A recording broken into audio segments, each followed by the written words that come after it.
Hey everyone, welcome to another Sunday live stream. Today we're going to talk about plants. I've been hanging out in the forum and the Facebook group and the comments section, and a lot of people are still having problems with plants. I get it. I'm not a houseplant guy, but I think we need to break it down into maybe chapters or um, sections because not if you take 10 people that are having problems with plants, there'll probably be 4 or 5 different levels in which they're playing. Maybe they're brand new, maybe they're seasoned.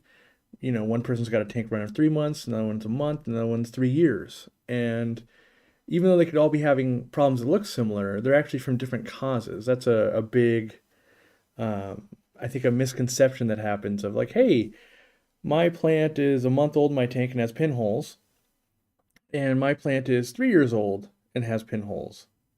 Usually not the same cause. So we're going to start from maybe just getting plants and having a newer tank and kind of work our way forward.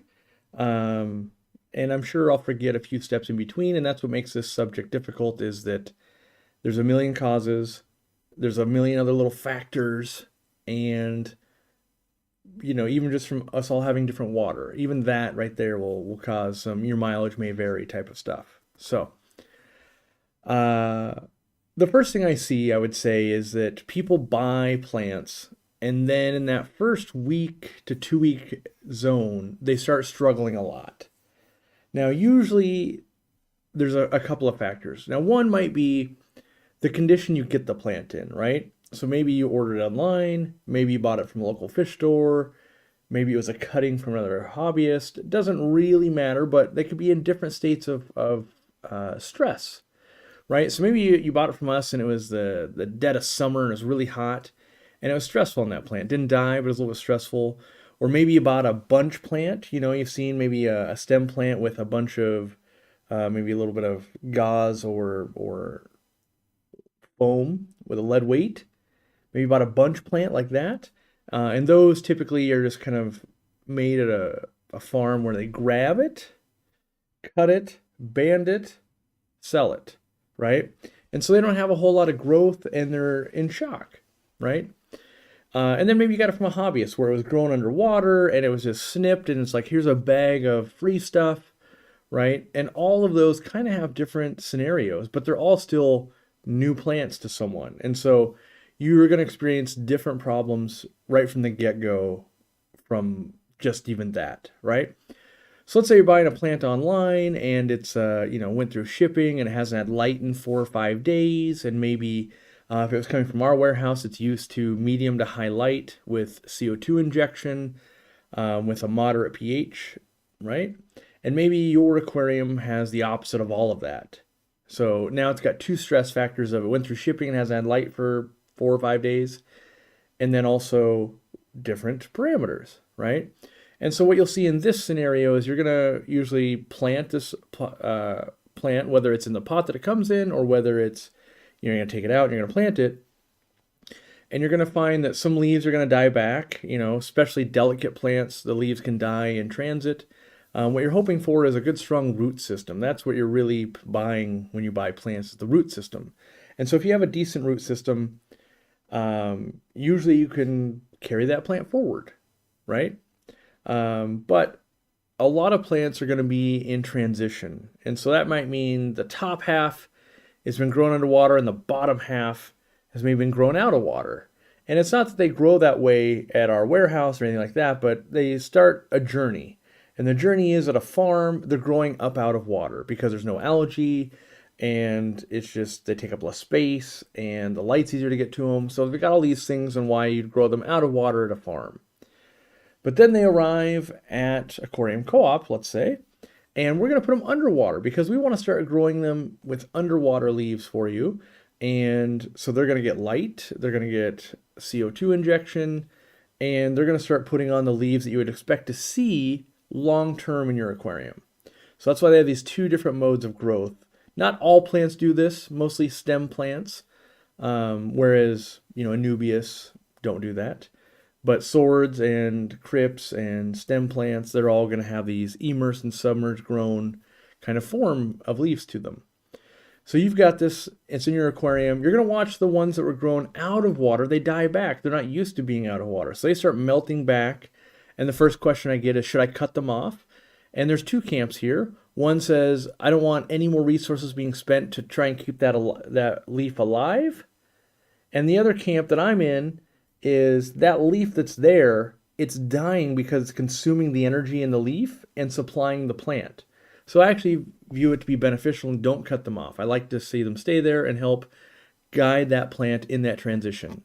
So that's the first thing you're going to start seeing happening over that week to 2 week area from a plant order online. Now from there, you could yourself could have problems. You could have one of the biggest things is not enough or too much light. Most often people kind of and maybe it's not people listening to this live stream in general. It could be people in your club or just down the street. But in general, they have a light on their aquarium and they don't know a whole lot about it. They don't know what's the intensity. They don't really understand how lighting works. So if you're closer, if the plant is closer to a light, it gets more light. If it's further away, it gets less. That's not a normal thing for people to know. And so that's the first constant I would say, is that a good aquarium light that you've researched that is potentially dimmable or changeable depending on the type of plants, because people typically buy an aquarium light and then they buy plants, right? And so it's kind of like buying tires for a car before you've bought the car. It's likely you could buy tires that weren't optimized for that car, right? Maybe they're the wrong size, maybe they're, white walls, or maybe they're, low profile racing tires, and you bought a truck or a Toyota Camry or a dad van, right? And so then you're kind of forced to go, well, they are tires, they will work, but maybe they're not optimal. And so doing good research on a light, there's a lot of brands that make lights and they're all going to be fine for plants for the most part. But you kind of need to decide, am I going, do I need really high light? Do I need medium light? Do I need low light? What are the plants that I'm interested in? And in general, people usually go towards high because they're like, well, if I have more than I need, then I won't be without, right? And that's one part of the equation. That's kind of a true statement. But making sure lighting is correct. Because if you don't have enough light, or you have way too much light, those plants are going to go into shock no matter what you do because they're not used to it, right? And so when you're like the other tanks that's been in, it's going to transition easier. So then you have the other piece, which is fertilizer, right? Now, when plants come in, they're going to be in shock, as we've talked about. They're not ready to take up fertilizer. So even if I have a very healthy plant and I walk it from my store to my house and I plant it, the minute I take the plant out of the pot, the roots have been disturbed. And so roots, if you don't know, you've got all these main roots you see. So if this is a plant, right? Here's the plant, and these are the roots. The roots, the big part you see, they're kind of a tunnel, and it's actually all the little root hairs, all the little hairs that come off those main roots. Those are what will eat a lot. And so for a lot of plants, they want to get a good root structure to hold them up or hold them down. And then also, those are called tap roots, and tap into some of the nutrients that are there. Now, when you just jam roots in, and that's why there's videos on how to plant plants. It seems so easy. But if you just jam it in and the roots, they want to be down like this, but instead they might be like this, right? Because you jam the plant down and the roots kind of get held up where they're in this angle. So that's where, like curved tweezers, which I don't have, which would be good. But curved tweezers, one of the reasons why you would use curved tweezers to plant plants is that you can come in, so you hold here's the plant's roots, right? Here's the plant stem. You grab the bottom of the roots, and so now you kind of put it in, and it's like the surgical motion of in and twist. And so what that does is it puts the roots in a J shape, which is a nice, great anchor, so fish have a hard time pulling it up or water blowing it away.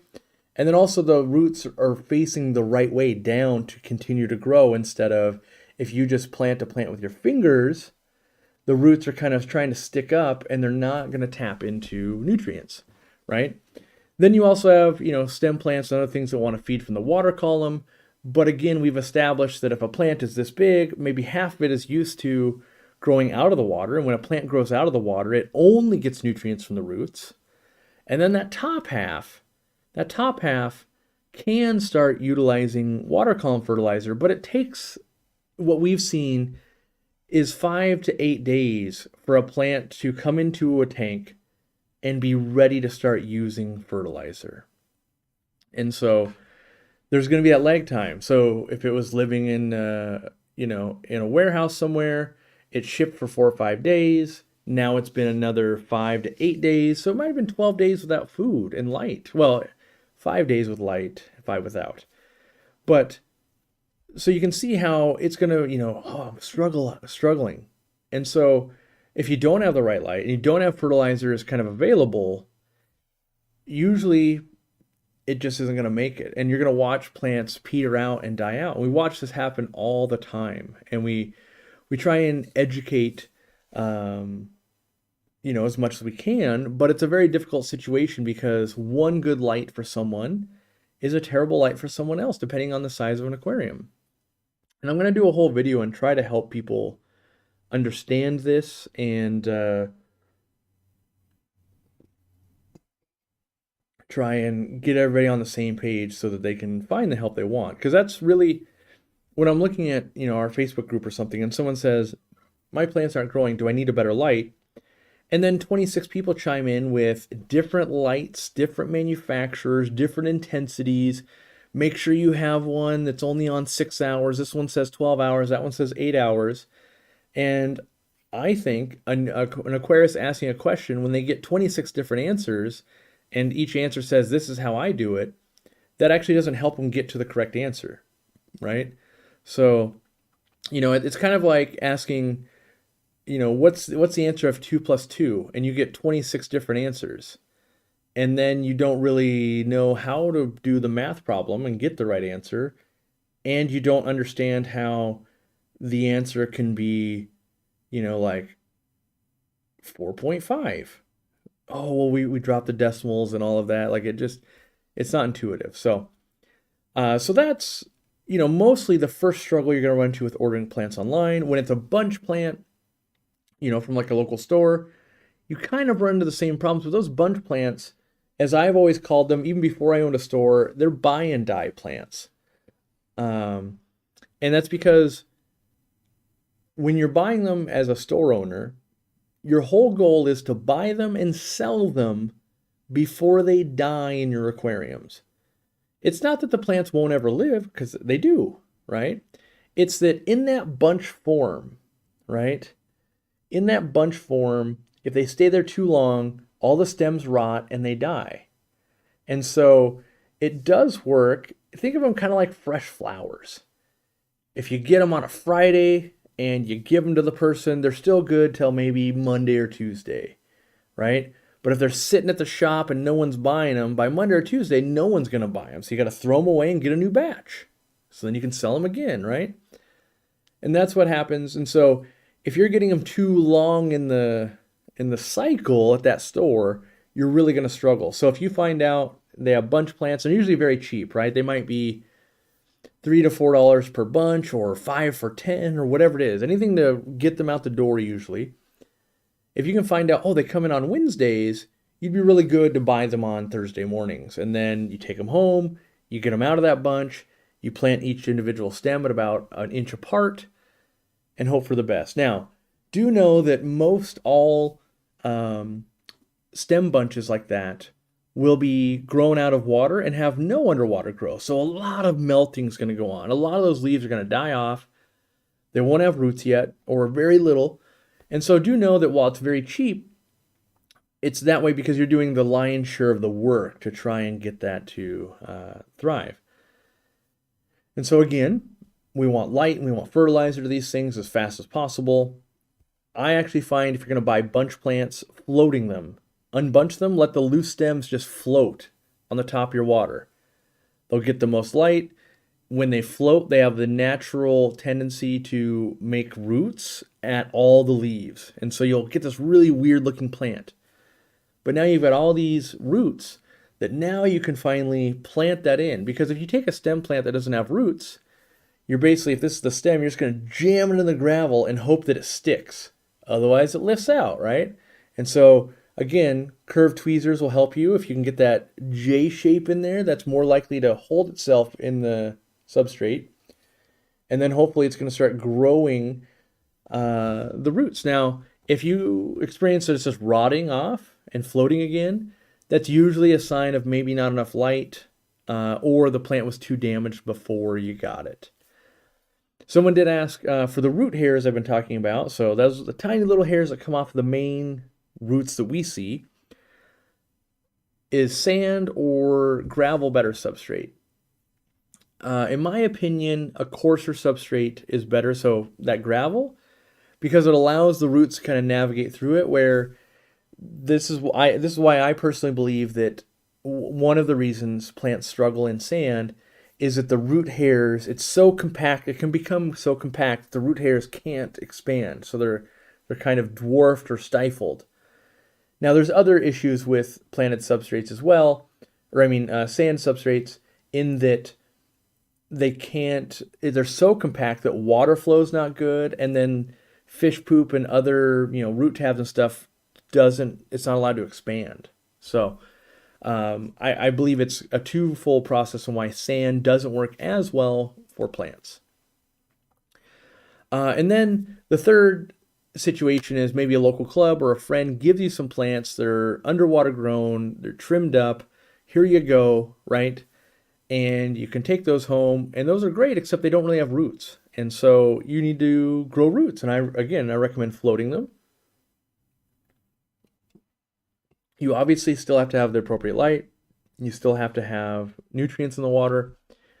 But usually if you have a friend or someone with a planted tank, they're giving you some pointers, and you're probably at least one step closer to having those types of right lights and fertilizers. Now, just because you have a fertilizer doesn't mean that it's the right fertilizer. Just like having an aquarium light doesn't mean you have the right aquarium light. A lot of people go wrong there too, of like, well, I bought a fertilizer, and it's kind of like, well, I bought oil for my car. Well, is it the right one? Well, no, but it says it's for cars. Like, okay, but that's another area you kind of need to do some research. And we sell the all-in-one type of mix. You can DIY your own. You could buy other companies. All of these things are technically viable. We try to make it as easy as we can for you. And that's why we have Easy Green, whether it's a dropper bottle for a smaller tank or the pump head. And, lots and lots of people have success with our fertilizer, as well as others, even the ones that I hate on. There's lots of people that have had success. It doesn't mean it's the easiest success, though, right? We can all, well, I shouldn't say we can all. We could all probably make a TV dinner in the microwave, and that's success. And that's kind of what Easy Green is. Like, hey, we made it that easy. And then there's people that can do it from scratch, where like, oh, I made the food down to, I made the pasta myself and this and that. And I got to be honest, I'm never going to be at that level. I'm just not that interested. I don't have that much time. And so that's why I'm not the DIY fertilizer type of guy. I developed Easy Green to make that microwavable version, basically. All right, so you've got these plants. You've had them for a couple of weeks. They're starting that transition, right? So now they're starting to put some growth on, maybe. We're going, oh, I think they're turning the corner. That's what we're hoping for. The melting is still happening a little bit, but hey, I'm seeing a new leaf. If you can see new growth, that's really what we want to see. Is any new growth is a positive sign. You might be starting to see some algae growing at this point, and a lot of people freak out. I would recommend not freaking out. Algae growing, if the plant is growing, is a good thing. Right? So it's kind of like your brand new car is getting dirty. That's fine. We can wash it. We can take care of it later. But for right now, we just need to learn to drive the car. That's all that matters right now, is learn to grow these plants. We'll deal with the algae later. Yes, if we never clean the windshield, could we get in a car accident? Yes, but we'll take care of that down the road.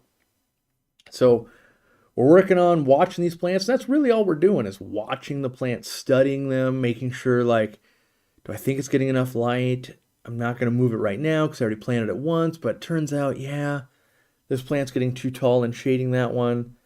There's not a whole lot to do in this phase other than watch. It's our job to watch. That's all we do. We need to put fertilizer in. We maybe could make some adjustments in plus or minus light or time, but really probably don't need to do anything because we don't really know anything about it for at least like a month, right? So then we get into that like 1 month plus phase. Some plants are probably doing really well. Some maybe had a casualty or two. And then you've got some that are kind of medium struggling. And so that's kind of one of the most dangerous places I find that people are in. And that is, this plant over here is doing really well. This one's only doing okay, and this one's dead. So clearly I'm doing a bad job. How do I fix this? And that's not really the case. What I find is you'll have a plant that will love your water parameters. Maybe you have super hard water, or maybe you have very soft water. And this plant's going, oh, you have the right amount of light, the fertilizer, and the water structure I love. I'm going to grow. And then you've got these other group of plants that go, hey, I love the light you have, but I don't like the water structure. Like I'm a hard water plant and you're keeping me in a soft water. I'm going to grow, but I'm not growing as fast. And then you're going to have the casualties. The casualty was, oh, I planted this one wrong, or it's not the right type of light, it's either too much or too little, or the plant got eaten by a fish a little bit or nibbled, the stems were broken, or the water parameters were just too terrible. Now that's a very small number when that actually happens. Most plants are super adaptable, and even if they like hard water, will grow in soft water, and that's where they'll be more in that medium category of like, I'm growing, but I wish I was in this water. And so in this zone, my recommendation is still don't really change much. Keep trimming the ones that are growing really fast and great. You've got great growth there. And now we're studying the ones that are just doing okay. Like, okay, am I noticing any deficiencies? Probably not at this point. At the, the 1 to 2 month area, you're probably just going, no, not really. They're just growing slow and, they're a little spindly and they're a little bit too long. But you just want to let them grow. And maybe as a spindly plant, they get too long, and now they're touching the surface. Maybe you trim some, and you plant that one. See if that new stem, because you've basically made it into two, if that new stem does better for you now that's been your water longer. Now, maybe you're in, we move on, and we're in months 3 to 6 here.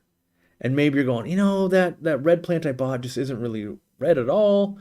Maybe, you're still getting good growth on some, but you're not getting the colors, and maybe you want to speed it up a little bit. That's when you start going, okay, I've got 3 months under my belt, and I really want this plant to start thriving. Research that plant more. Maybe it needs a little more iron in its diet. Something like Easy Green does have iron, but maybe it wants more. Maybe it wants more light. And you got to ask yourself, like, wait, but maybe my Anubias and my Crypts and my other stuff don't want as much light. So you might have okay, this thing's never going to be its full potential without maybe harming some of these. Maybe the algae starting to hinder you a little bit. Like, okay, I've got algae, I've got hair algae everywhere. That's a problem. So maybe you start working on the algae at this point. That's right, 3 to 6 months in is when you start working on algae, and at least in my opinion. Yes, does it get worse every day it goes? Of course it does. But I watch a lot of people try to beat algae, and they beat their plants. Of like, oh, I used Algae Fix, and I did this, and I did that, and I cleaned my aquarium, and I changed the lighting, and I changed the fertilizer, or I stopped fertilizing, and they beat everything instead of just a fertilizer. So now, with 3+ months of wisdom into your tank and your plants, you're going to start seeing, like, what this plant is thriving and looks like. So like, oh, I did this, and this plant's not thriving anymore. Ooh, I better slow down and maybe revert what I'm doing. Whereas if you're trying to do all that in week 2, you don't even know what good growth looks like. This one's a struggler. This one's going to die. You need that information, right? And so at this 3 to 6 month mark,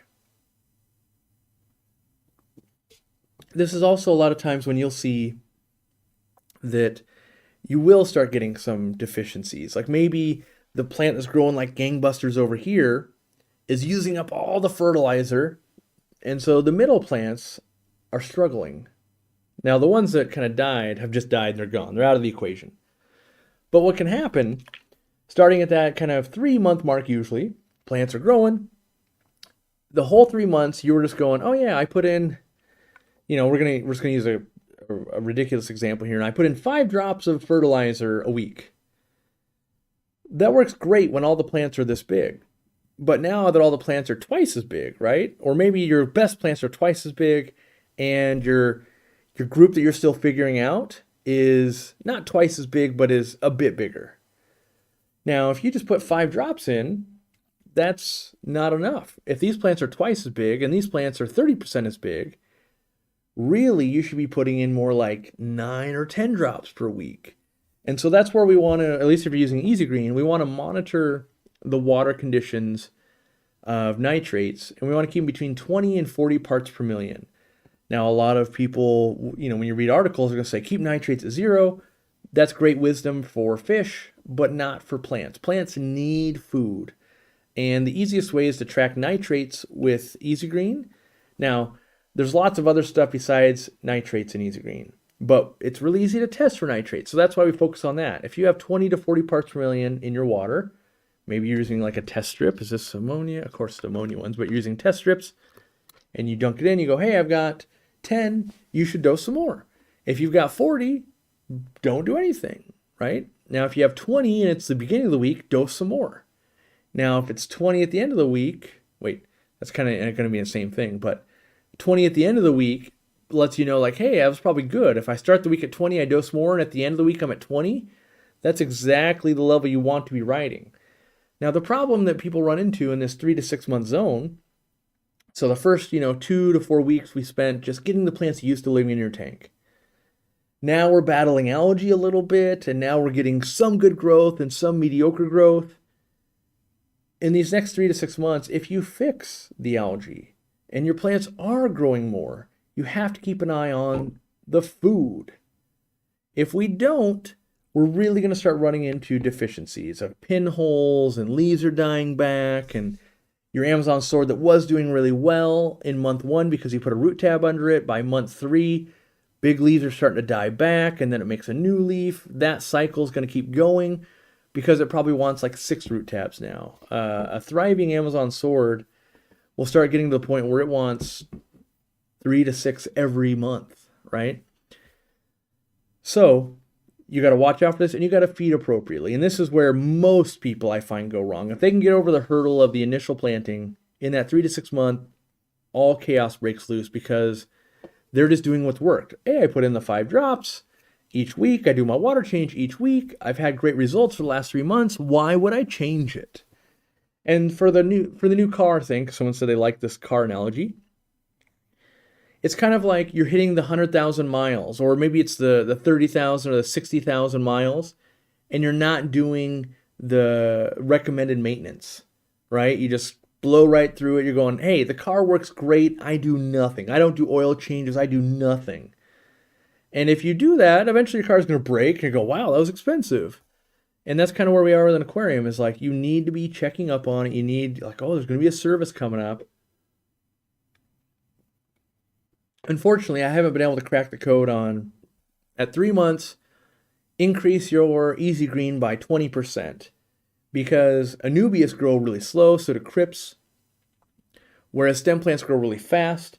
And so you might find yourself in month 2, if you did all stem plants, needing to increase it. Or if you did all anubias, you might not need to increase it till month 9. So that there's no magic formula that I can just go, hey, just follow this formula, you'll have success. You have to measure and adjust accordingly. So we're in that 3 to 6 month range. The biggest fault is the food, which is the fertilizer. Root tabs and liquid fertilizer. I'm always torn in my mind of like, do I just say Easy Green or do I say liquid fertilizer? And in my mind, I want you to buy Easy Green, but the reality is there are other fertilizers that will work, and it's the important part here is you learning what needs to happen, not so much that you get distracted by like, this guy only wants to sell Easy Green. You can buy other stuff, it's fine. But liquid fertilizer and root tabs, I will do a little aside here. Sometimes people want to use a plant substrate instead of root tabs. This is a path that I'm not fond of, but I want to explain why we might use it and what problems we might run into. So in month 1, let's say you put your substrate in, you put your plants in month 1 you might have tons of nutrients because the top layer of substrate is directly interacting with the water. It can give off lots of ammonia, and that's why you might see in some of these soils you have to cycle them for a month before you can put fish in, and you might get lots of algae blooms at the beginning because the substrate is very, very nutrient rich. So think of it like instead of putting in 20 root tabs into your aquarium and getting it ready for plants, you've now put 2,000 root tabs in day 1. A lot of nutrients in that water, right? And then as time goes on, so if you start at 2,000, and as time goes on, it's a slow decline, because maybe maybe we're using Amazon swords and we establish that, well, the first month it uses 1 root tab worth of food. By month 2 and 3, it's using 6 root tabs per month, right? And that's per plant. So maybe you have 5 Amazon swords to make math easy. Month 1, you use 5. Month 2, you use 30. Month 3, you use 30. Month 4, you use 40. What'll happen over time, eventually your substrate's going to run out of nutrients. Now, it is getting replenished by fish poop and decaying leaves and stuff, but not at the same rates. So maybe your tank makes, I should probably say this for a later thing, but your tank kind of makes waste for plant roots. Maybe it makes 2 root tabs worth of fish waste a month. But if we establish that 1 Amazon sword is eating 6 root tabs a month, you can see we're going to get into a deficiency there. And so usually planted substrates will be great for the first year or so, and then chaos breaks out because there's not enough. Because just because you have 2,000 root tabs worth of energy in there, where that Amazon sword is living in this corner, maybe there's only 100 worth. And if it's eating 6 a month, right, that's only going to last like 14 months before it runs out of energy in that area. So this is why I like to control it with root tabs and other things that I can continually target. Sorry. I can continually target feed the plants that I want to eat that way. So 3 to 6 months, it's all about fertilizers and working on algae and setting balance.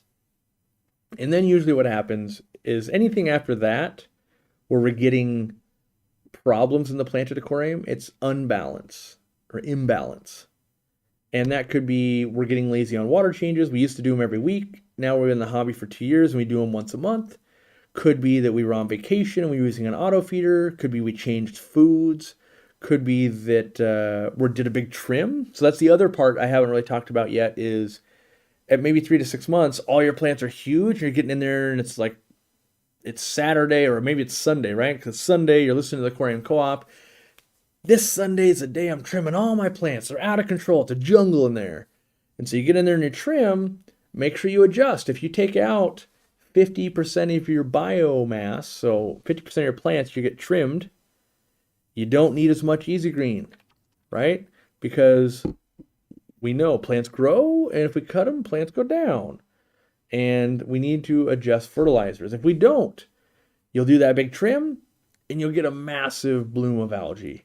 And that can happen quite often. We see that where people will do the big cleanup on their tank, right? And so you go, oh, it's Sunday, I'm going to listen to the Aquarium Co-op, and today I'm going to clean all my filters, I'm going to clean all my glass, I'm going to do a big trim on the tank, I'm going to gravel vac over here, I'm going to catch that fish and take it to the store afterwards, then I'm going to buy some new fish and do this and this and this.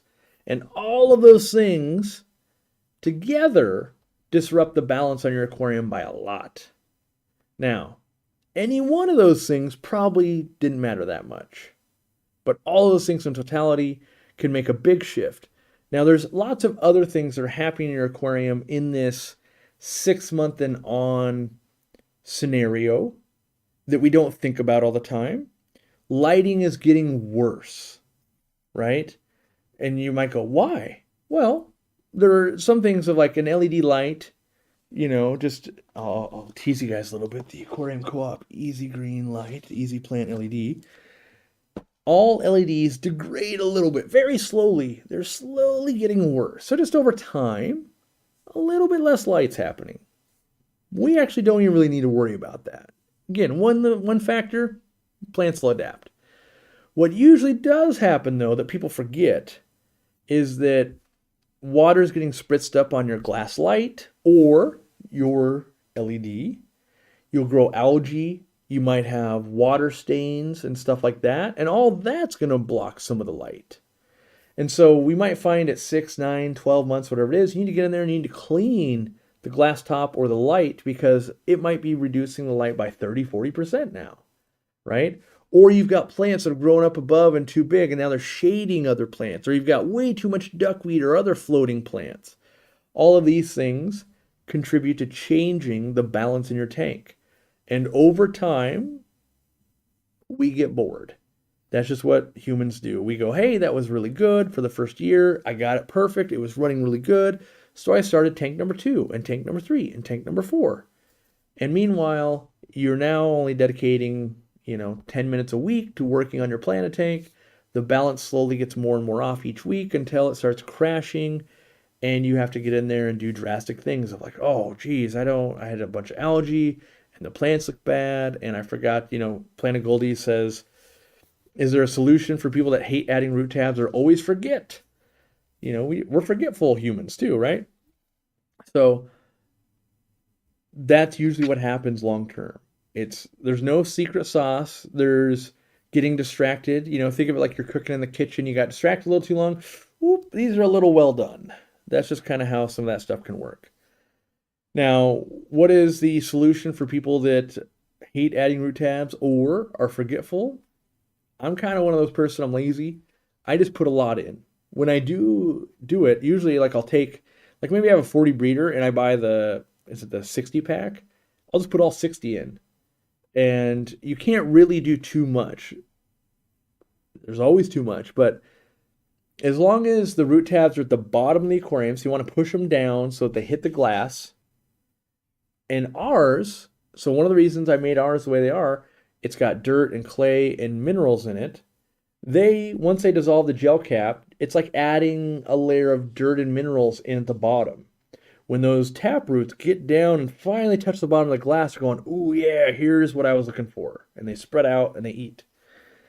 You can't really put too much down there. Now, there's always an exception, right? And in that planet tank, if it's equal to 2,000 root tabs and you're putting in 60, you're fine. Now, if you're putting 60 root tabs into a 1-gallon nano thing, okay, that's essentially, we've gone too far. That being said, our root tabs are made to be safe in excess. Not all root tabs are. The ones that have ammonia or other things in them, they are water soluble. And so if I had a root tab that had ammonia in it and we put it in the gravel, in low amounts, it won't be a problem. It'll kind of leach into the water and the plants will eat it and that'll be fine. But in high amounts, you could get to very high level ammonia. And that's where we basically get, planted substrates are basically root tab ingredients is kind of what it is. Like, we just want to be able to control it a lot more. And that's why we do root tabs. A lot of people think, hey, if I just use planted substrate, all my plants will do well. I watch aquascapers do that. And, to me, if we go back to the car analogy, it's like people are watching professional race car drivers and then they just go, well, if I just buy nitrous and I buy performance wheels and tires, I'll be able to get to work fine. And the reality is we know that actually do terrible when it rains and other things, right? And so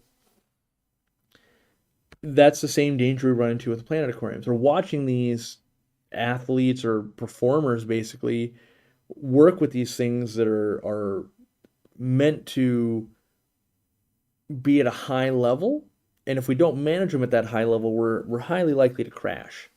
And so that's why I shy away from it, because I'm not a guy that wants to work with 1 to 2 aquariums with intensity. Instead, I work with a lot of aquariums, and I want to be able to, go on vacation. I want to be able to have Thanksgiving dinner. I want to be able to do these things and not be, if I take a week off from this aquarium, I will have 2 months of fixing.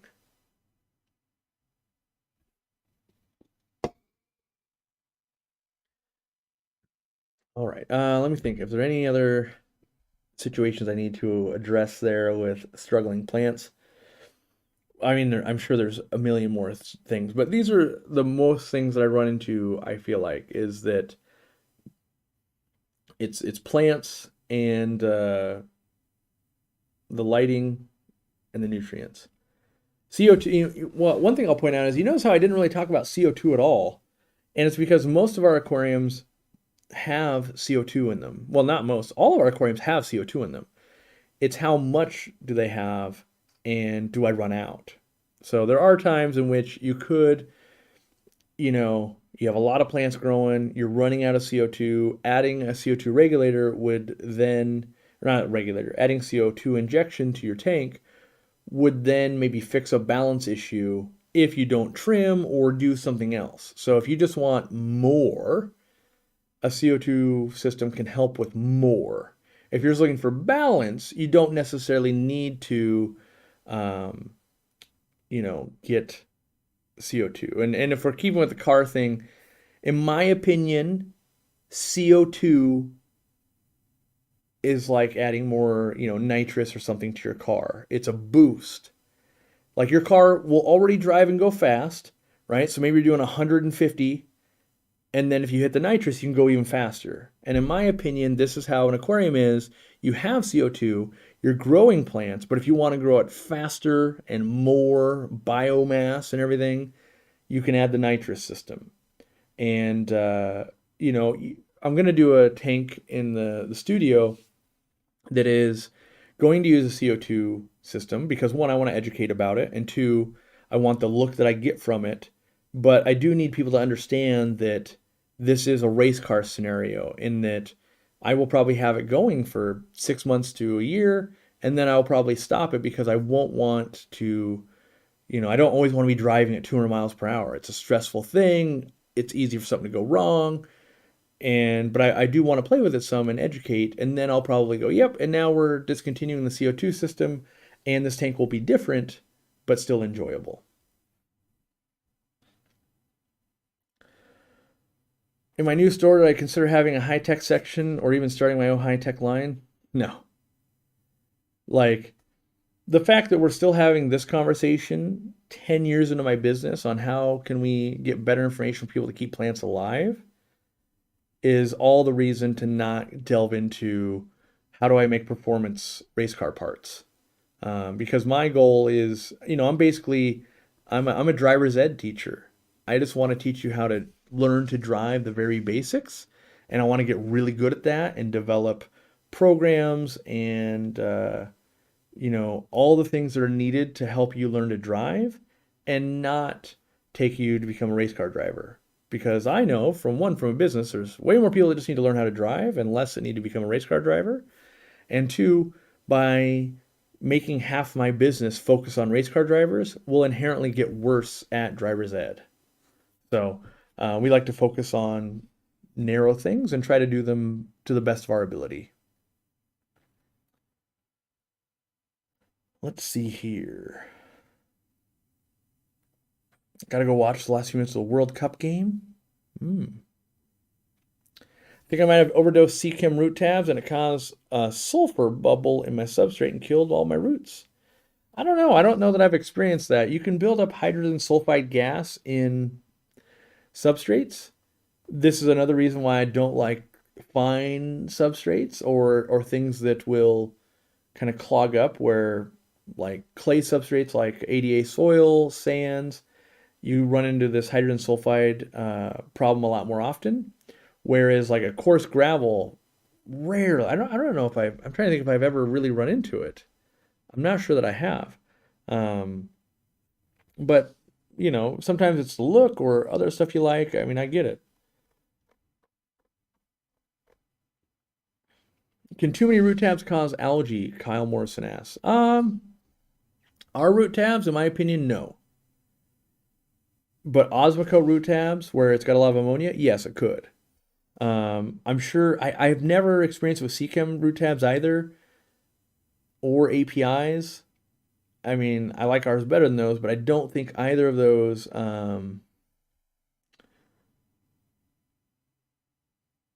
Yeah, I don't think either of those have ever had a problem. But I haven't, like, I've only used API root tests probably 10 times in my life, so it's not like I've got infinite use study with them and go, hey, I've never pushed it over the line. Maybe I was always riding the line, I didn't know it. So it's, just because I haven't had experience with something doesn't mean it doesn't happen.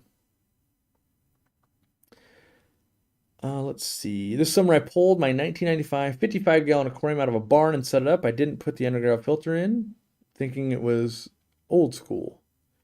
Underground filter are perfectly viable. I like them actually. I just don't like them when I have to catch fish, and they're not always optimal for a planted tank, but they can do really well. Don't misunderstand that either. I mean, I'm big on if you own something and it worked for you, use it.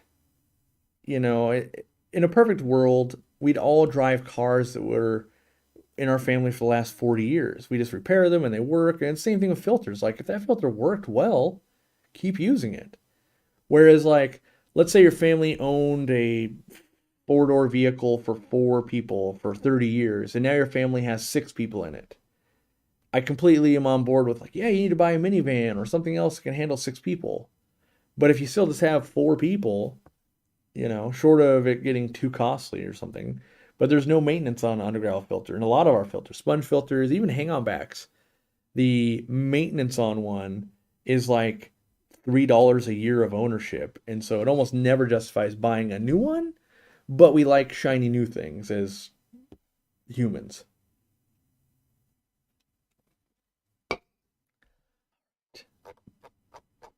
Let me show off, let me hype train you up for the Aquarium Co-op light. It's not in yet.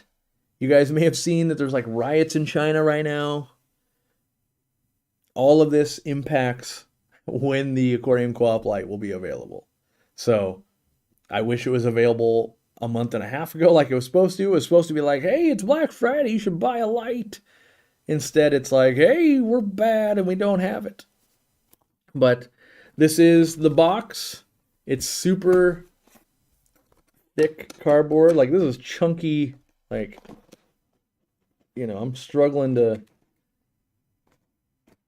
because we want to ship in this box. So instead of, the box we ship in right now, where they were never made to be like, I mean, they were made to be shipped. That's not the right word, but they weren't made for today's rugged mail system. I'll say that, where it's like, how'd that car engine fall on this thing?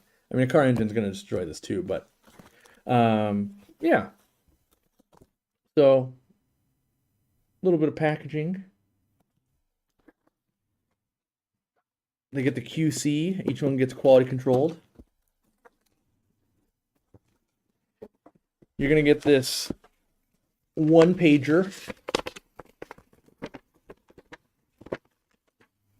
Here's the manual. What you're going to see is like, hey, that's big print and pretty easy to understand. That's right, because it's the easy plant LED. Easy. Our whole goal was easy. Not, can this do 7,000 different functions and confuse me? No, it cannot. And that's a selling point. There's that. Now you're going to see here the packaging, because we spend a decent amount of time on packaging, by the way. Ooh, there it is.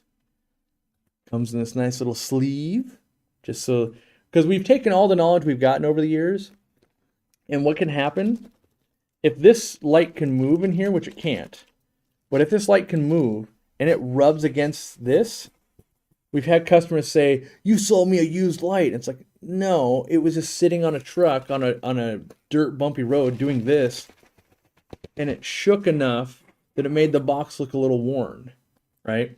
So kind of, but yes, this thing is like a tank. It will not move in there. And then you've got your light right here. All the way to the cord. We don't want anyone claiming, hey, that cord or that thing looks.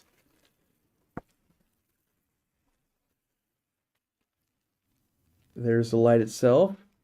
Let's see if we can get that that YouTuber peel thing. It'll probably filter it out, but It filtered it out. Right? Oh, it's staticky. CRI 95, that just means the color rendering index is high, which basically means, what's the TLDR? Plants and fish are going to look great. They're going to look like the colors they should look. Instead of like me right now, I look too red. That's because this iPhone camera that I'm using alters it and makes me look too red. There's also the sun beaming in on me, but so let's keep going. I gotta get this cord out of here. So then you've got the world's longest cord. Let me try to do this in the most elegant way possible. So we've included this nice little cable tie, the Velcro. Now the reason I'm pointing this stuff out is this all costs us a little bit more. Not a ton, but a little bit more. Now, I don't know if you guys remember, but like every light that I've undone, they come with little metal twisty ties. We could be a reusable thingy right here. So then you get like I think it's 12-foot long cord, goes on for miles. And then when it's too long, because it'll be too long for a lot of you guys, you can just go, oh, I don't need that much of it right there. Good thing I have this reusable Velcro. Ah, wow, that's nice, right? And then you've got a remote. This remote is not heavy, not giant. Why, Corey? Why? Why was that important? Because if you're like me and you've had heavy things hanging on your tank, have you ever experienced this? Your light's on the tank and you just set it up and it's like stretching pretty far to get to the outlet, and the minute you let go, it kind of does this like, right? Because it's the ballast or something heavy's pulling it to the back. Well, I've experienced that, and so I make sure it doesn't happen anymore. So you get this remote control. Very easy and simple. The first thing you want to do is get that new remote control smell. So you peel the stick. Ooh, that smells like precise remote control right there. So you've got two buttons, really. You've got a mode. Hey, can I plug this thing in? I could probably plug this thing in for you. Let's get the other piece. Oh, let me show off more of the box. So you've got these foam blocks in here that'll help it be anti-crush and keep everything in place. Then you've got this magical box.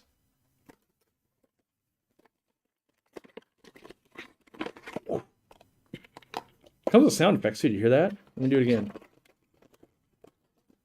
You got to listen carefully when you open it, though. Yeah, it's crazy. So then you get a ballast. We've made the ballast at the plug-in. Why, Corey? Why would you do that? Takes up more on the power brick. Yeah, I know. But this means if this is plugged into the wall, it's not dangling, weighing down your light, causing it to creep off the back of your tank. Right? Well, it's a good thing I can plug this in over here because I got a 12-foot cord. That's what it needs to do. There it is. We're plugged in, ready to rock and roll. All right. Yeah, you like that? Blinding. Let me use this remote. Hold on. Let me turn that down. There we go. Setting number 1. Now we have mode. So we're gonna test out this mode feature live for you right here. Ooh, there's nighttime mode. You see, this thing will grow way too much algae. Don't use this. We included this because it didn't cost us any extra money. And there are times when, you got to wait for Santa and you're making cookies and you want to watch your tank at night. You can go hit this mode button and just let it chill and look cool. Or maybe you own a ghost knife or an elephant nose or something and you want to look at it. So the next mode is off. And so a lot of times when you're going to hit this, the LED is going to lose the power. So it takes a second. You hit off, and then like 5 seconds later, whoop. And so it is off. You got a little red LED right there. Click the on button. Boom. All right. So now I believe, if I remember right, because we went through a couple settings here, there is going to be 7 settings of light. So my goal for everybody is that we'll all get to share settings. So you go, hey, Corey, or hey, whoever, you're running that 40 breeder. How much light are you running? All right, well here we have it at lowest setting. This is setting 1. Now we'll go to setting 2. We're going to click the up button once. That's setting 2. And then we can go to setting 3, and setting 4, and setting 5, and setting 6, and setting 7. 7 settings, or 7 different light settings. So if this was the brightest,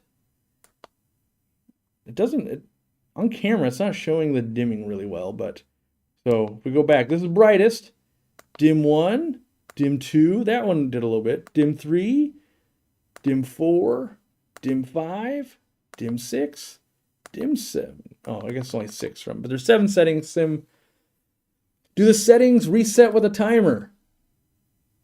Do I major in making terrible lights? No, the settings are saved, my friend. So we designed this to be used with a Casa timer so that you can do what I'm going to do, and that is I plug in a giant power strip and I hook all my lights to one power strip, and it goes to one Wi-Fi timer.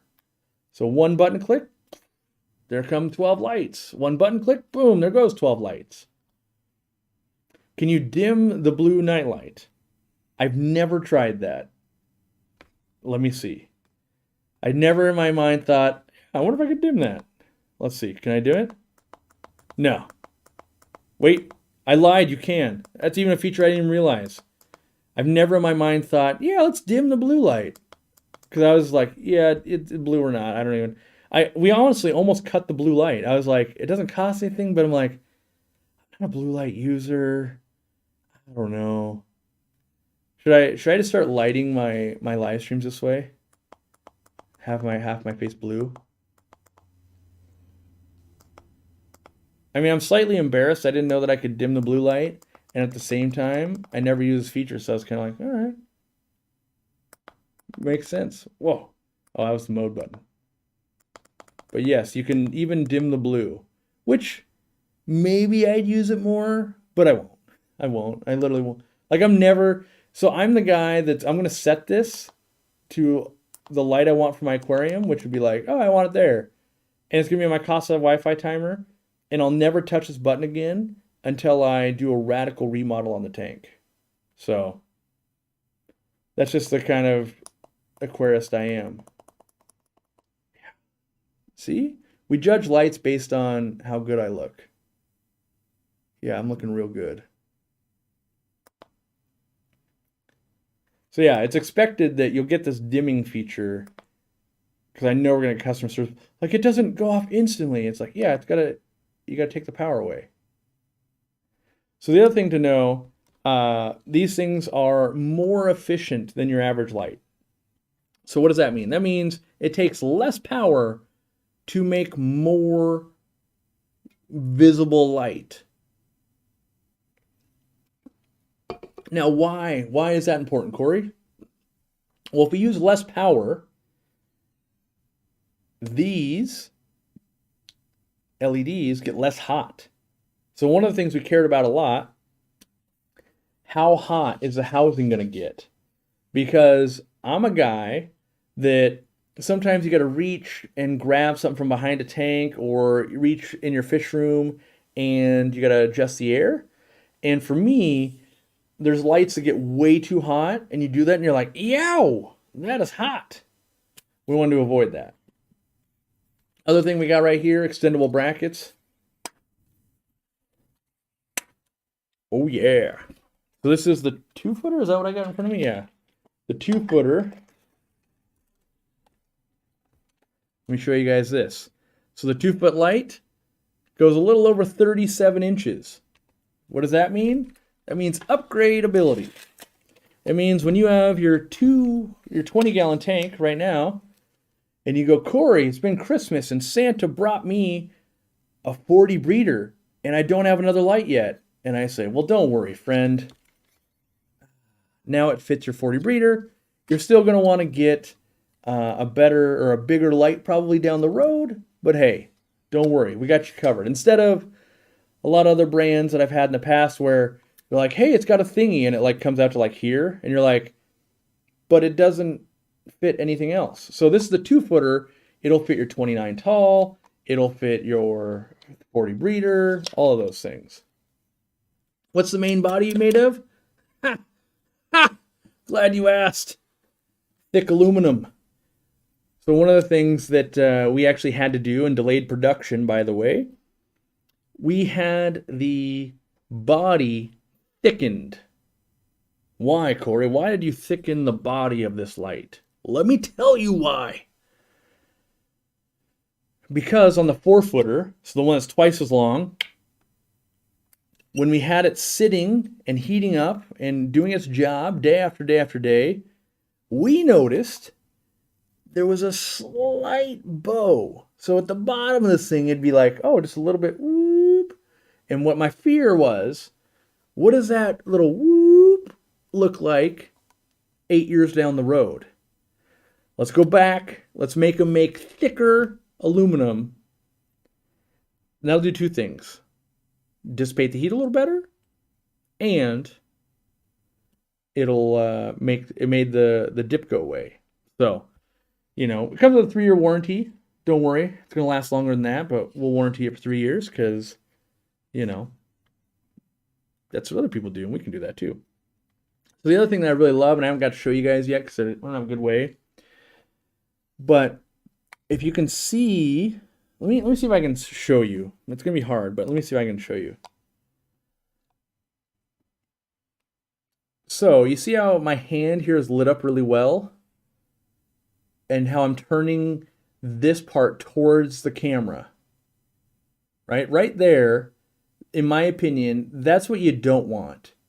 Where you start seeing, you don't want, I can't show it, but I hate when the light's in my eyes on top of aquarium. So I made it so that it really puts it straight down, so you're not getting all the light bleed that you normally would. I can't really, yeah, so if I show it, yeah, I don't like that light bleed like that.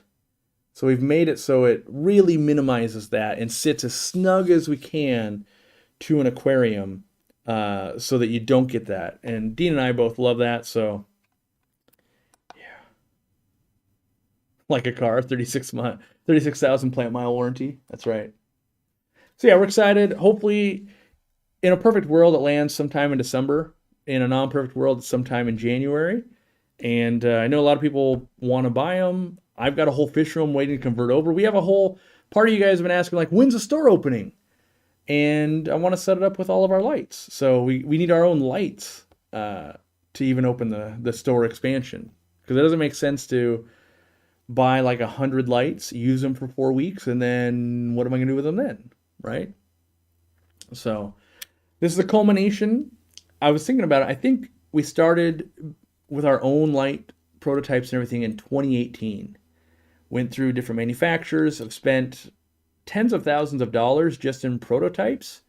And we even scrapped one. We were going to go to market with one of them. Then we found the producers of this light and made it take another year to get this one done. And it's better.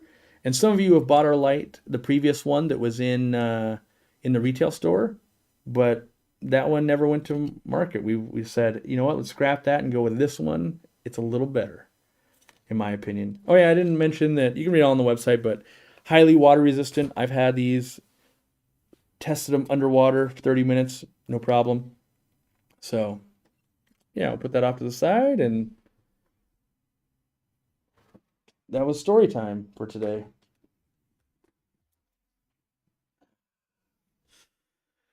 Regarding a major tank remodel, can I convert Java Fern, Anubias, and Wisteria water lily from high GH to low GH?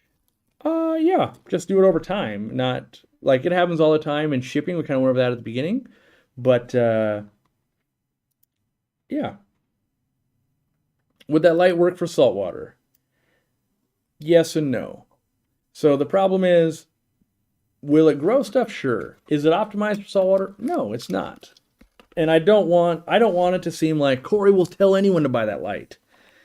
I would tell you, go find someone that is the Aquariumcoop version of saltwater that has mastered what they think a light is going to be perfect for your demographic. Because I don't know, are you growing stony corals? Are you doing mushrooms? Are you just doing macroalgae? Like I don't, this Easy Plant LED is optimized for growing plants with Easy Green. Yes, are a lot of people going to go, this light's amazing? Sure. But my goal was, how do I take people that, I'm getting called by someone. How do I take people that are struggling and make this easy? And I really want it to be, my whole goal, 1, make a light I like. 2, make it affordable. I guess I didn't say, these lights are, in my opinion, affordable. I think the 2-footer, what do we put the 2-footer at? Let me look. Oh, I guess I should put the link in the chat, by the way. You can sign up for a text message. The day they come in to us, you'll be able to order one up. So I put the link in the chat so you can put your phone number in and get a text message. The 24-incher is $109.99, 3-year warranty. Where was I going with that? Why? Oh, yeah, the pricing.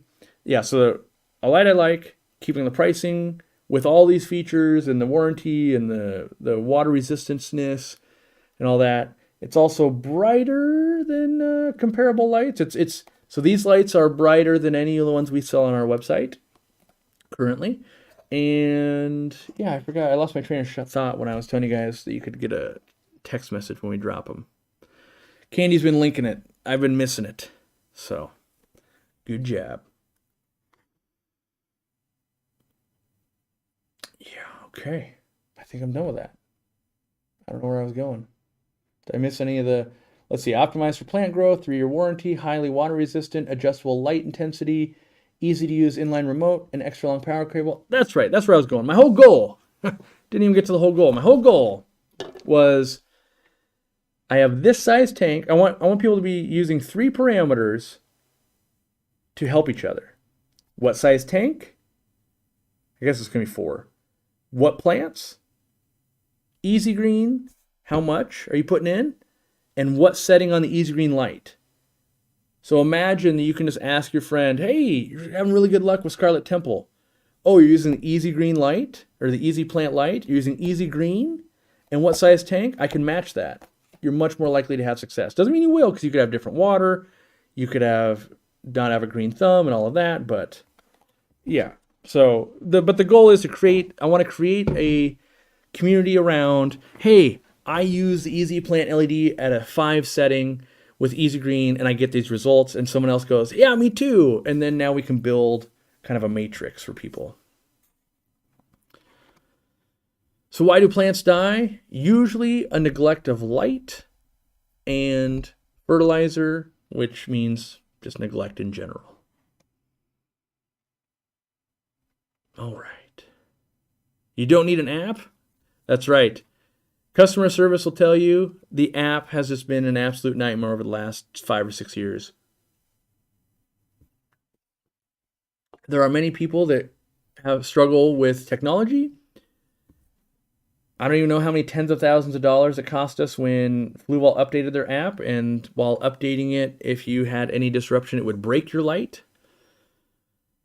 So yeah.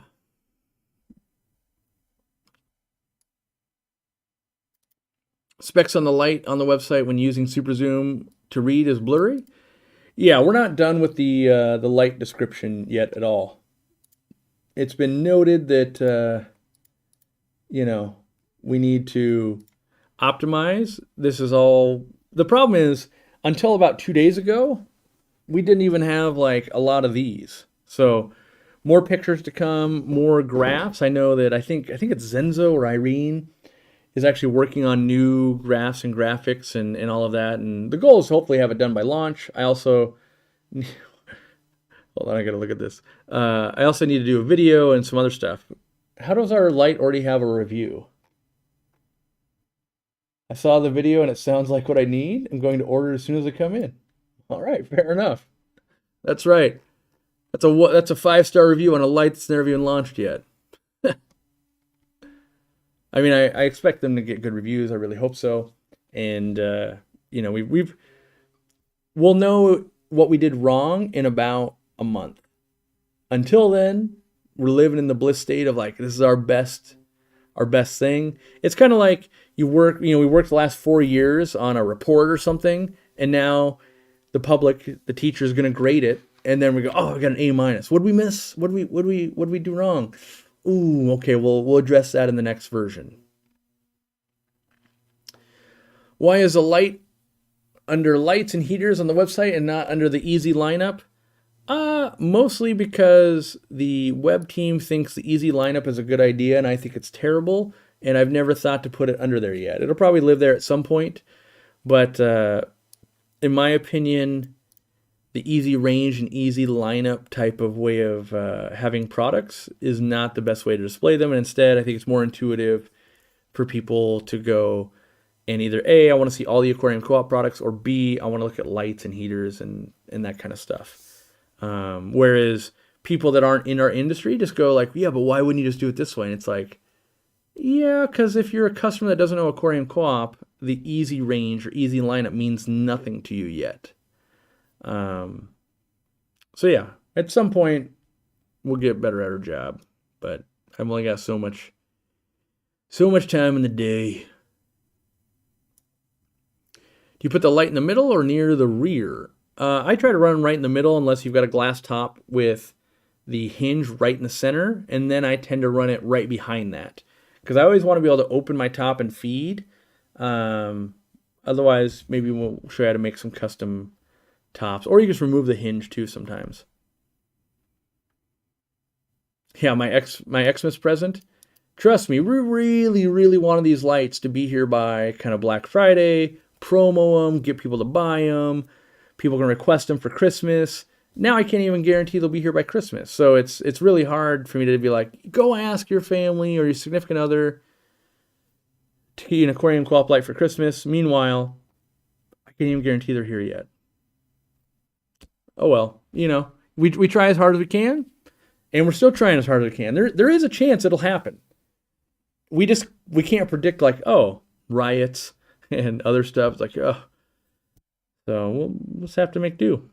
At the end of the day, it's an aquarium light. Yes, we're invested up to our eyeballs in it.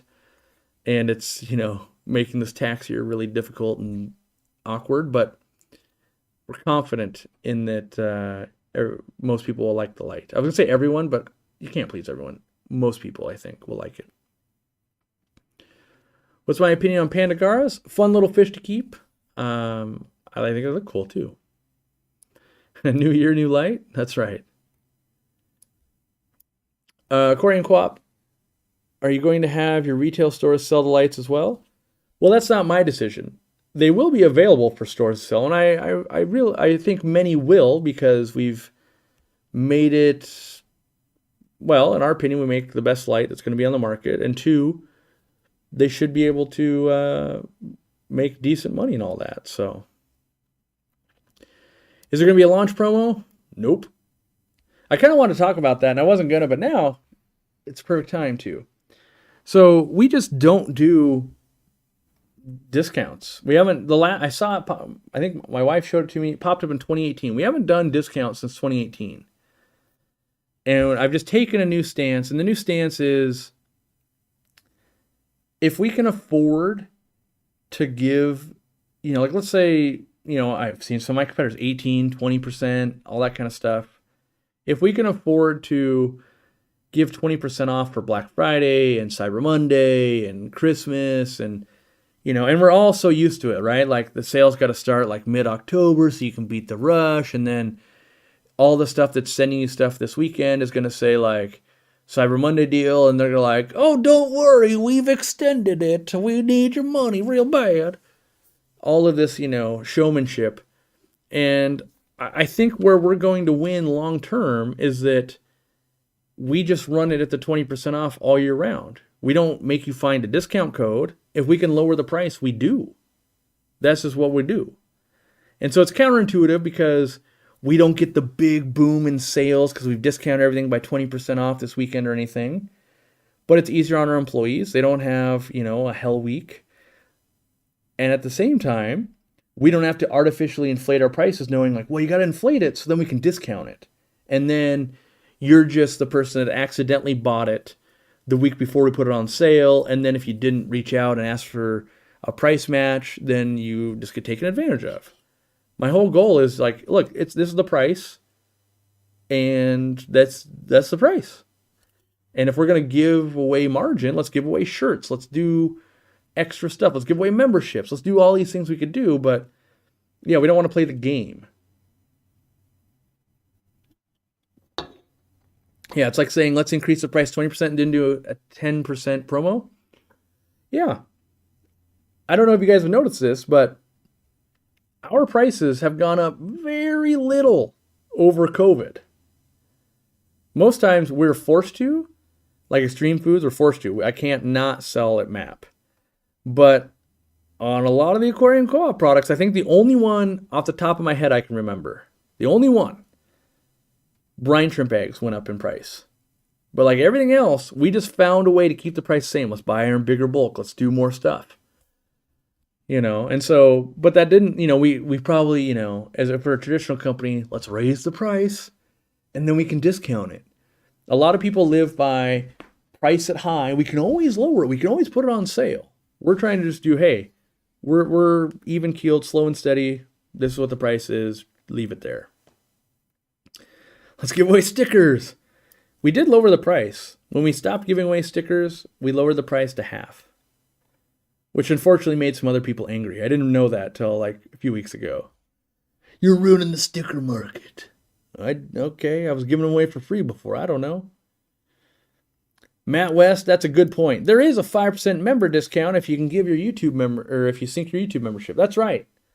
We don't price, we don't inflate the price on our products so that, that 5% is factored in. We just purely give away the 5%. So that is the only discounting we do. We do that, and we do the Greater Seattle Aquarium Society Club. They get a discount.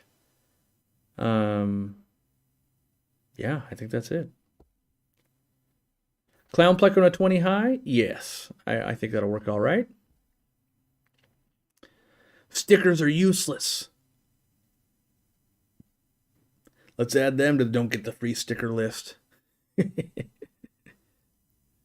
Let's see here. Oh, I will prepare you guys. I am going to blanket the world with these lights. So don't let that put you off. But I'm going to try a new strategy of... Well, my whole marketing strategy is, if we're going to spend money, let's give the money to the people. So a lot of influencers are going to get lights.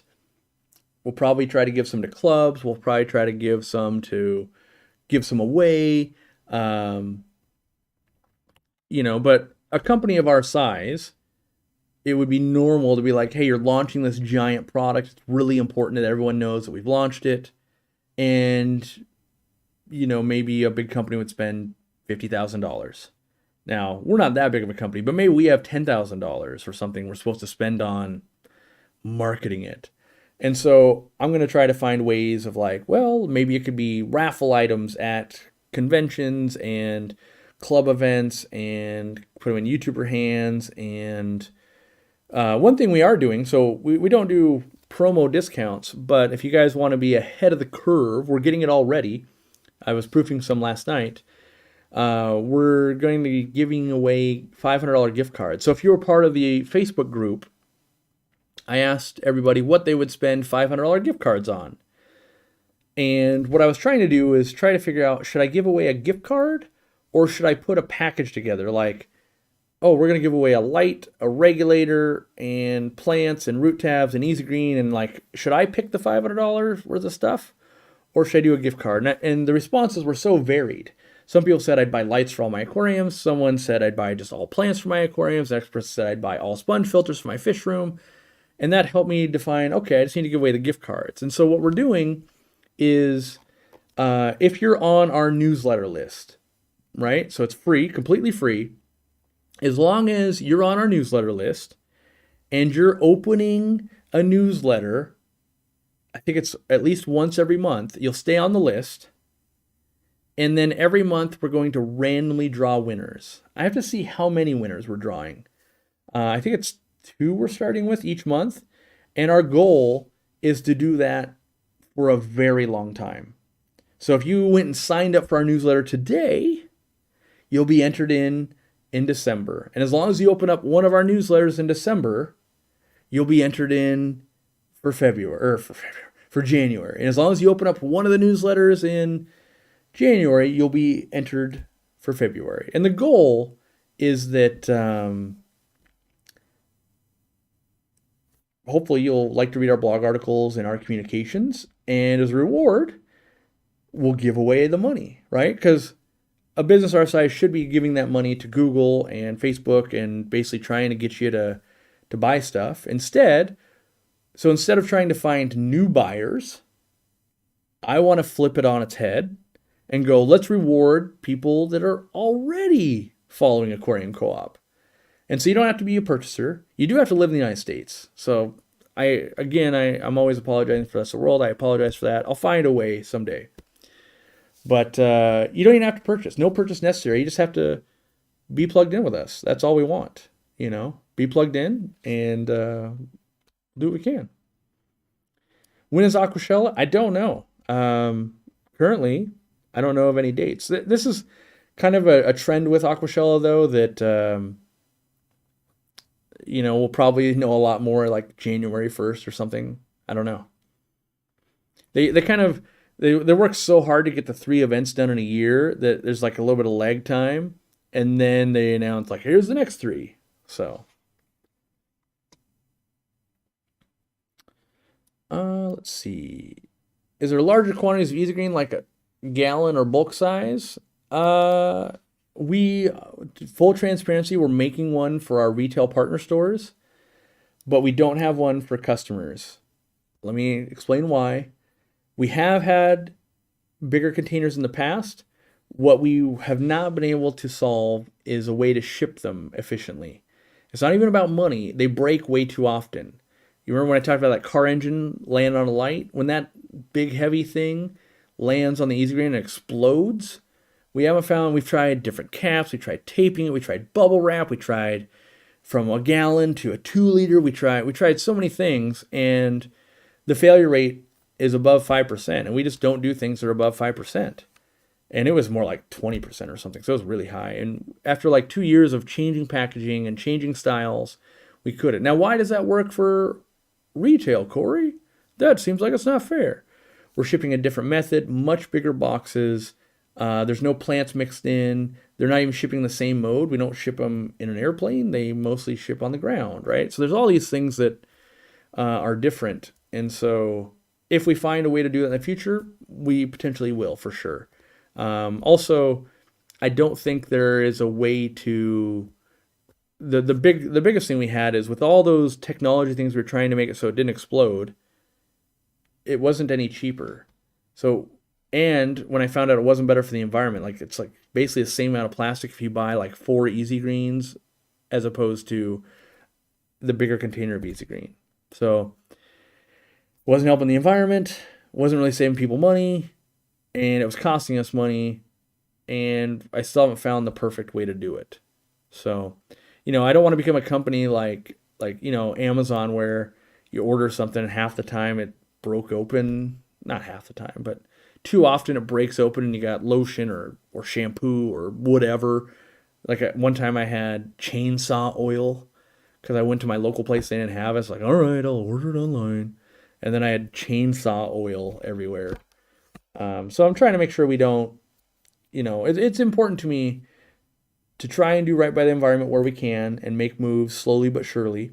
And then 2, not like, what am I trying to say? Let the line move of like, well, okay, let the Easy Greens, they could be 20% defective. Like you got to hold the line somewhere, and we hold it at the 5%, and it makes it easy. Like, hey, it broke the 5%. We need to reevaluate how we can do this. Until we can fix that, we move on to other things.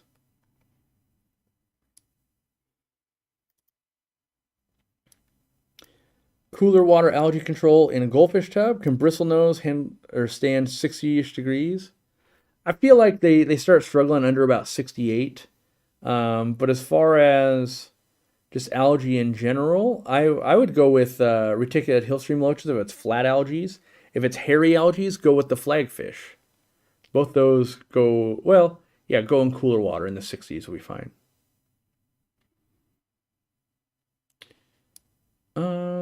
Will our light ever be sold in Canada? I don't know. Someone else is looking into the legalities of that.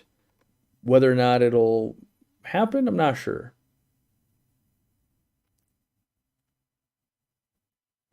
As a UPS employee, the lack of intelligence that goes into shipping by most companies is astonishing.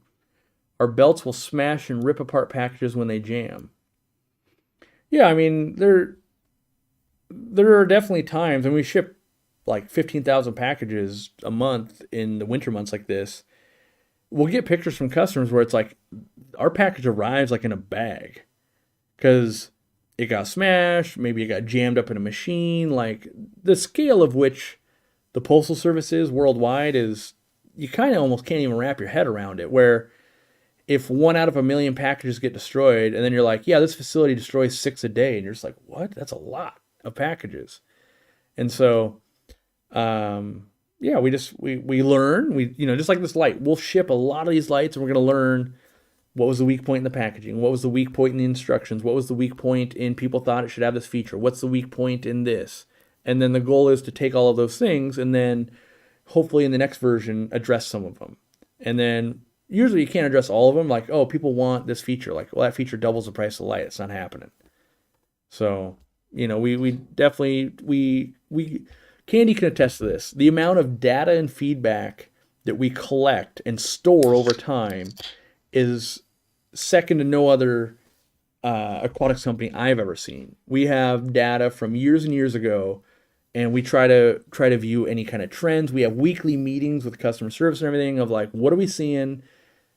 What are we looking out for? Is this something new? Is this a trend that's come back? Is it the same farm? Maybe it's a plant issue. Can we notice any patterns so we can address them? Because we're honestly trying to get better at everything all the time, which is a dangerous thing, but data makes it easier of like, hey, what's sticking out to us? Hey, this problem's back. Can we address it now, 2 years later? Do we know anything more? Mighty Joe says, my small hub moved 36,000 packages Saturday morning. Yeah, that's a lot. It's a lot of people. A lot of people touching stuff. A lot of, oops, that happened. A lot of, who knew that truck would get in an accident? Who knew that this would happen? There's so much stuff. What's my opinion on oxygen tablets as a substitute for air stones if you cannot use an air pump? I feel like maybe in a power outage situation, sure, but in a everyday scenario, you're just going to forget. I wouldn't want to rely on, oops, I forgot to do a thing and now my fish are struggling for it. Yeah, it's just it's so critical, right? Like if you forget to feed, they'll be fine. They can't breathe for a few hours. Yeah, that's not going to work.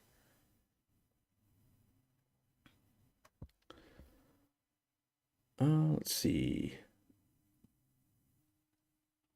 What store will be holding my products if it works out? The one we're working with right now currently is April's Aquarium in Vancouver, BC, I believe. Any tips for breeding neocardinia shrimp? Mostly feeding them way more than you think. Like you need a well-established tank, lots of biofilm, I like plants. It's not a requirement. I just like the plants and everything. And then being able to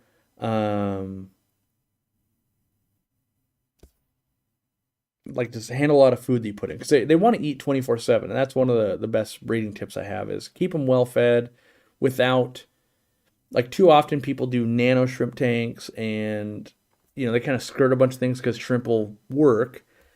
But then if you really want to breed them, a lot of food really helps. But then the tank's ecosystems can't necessarily handle that.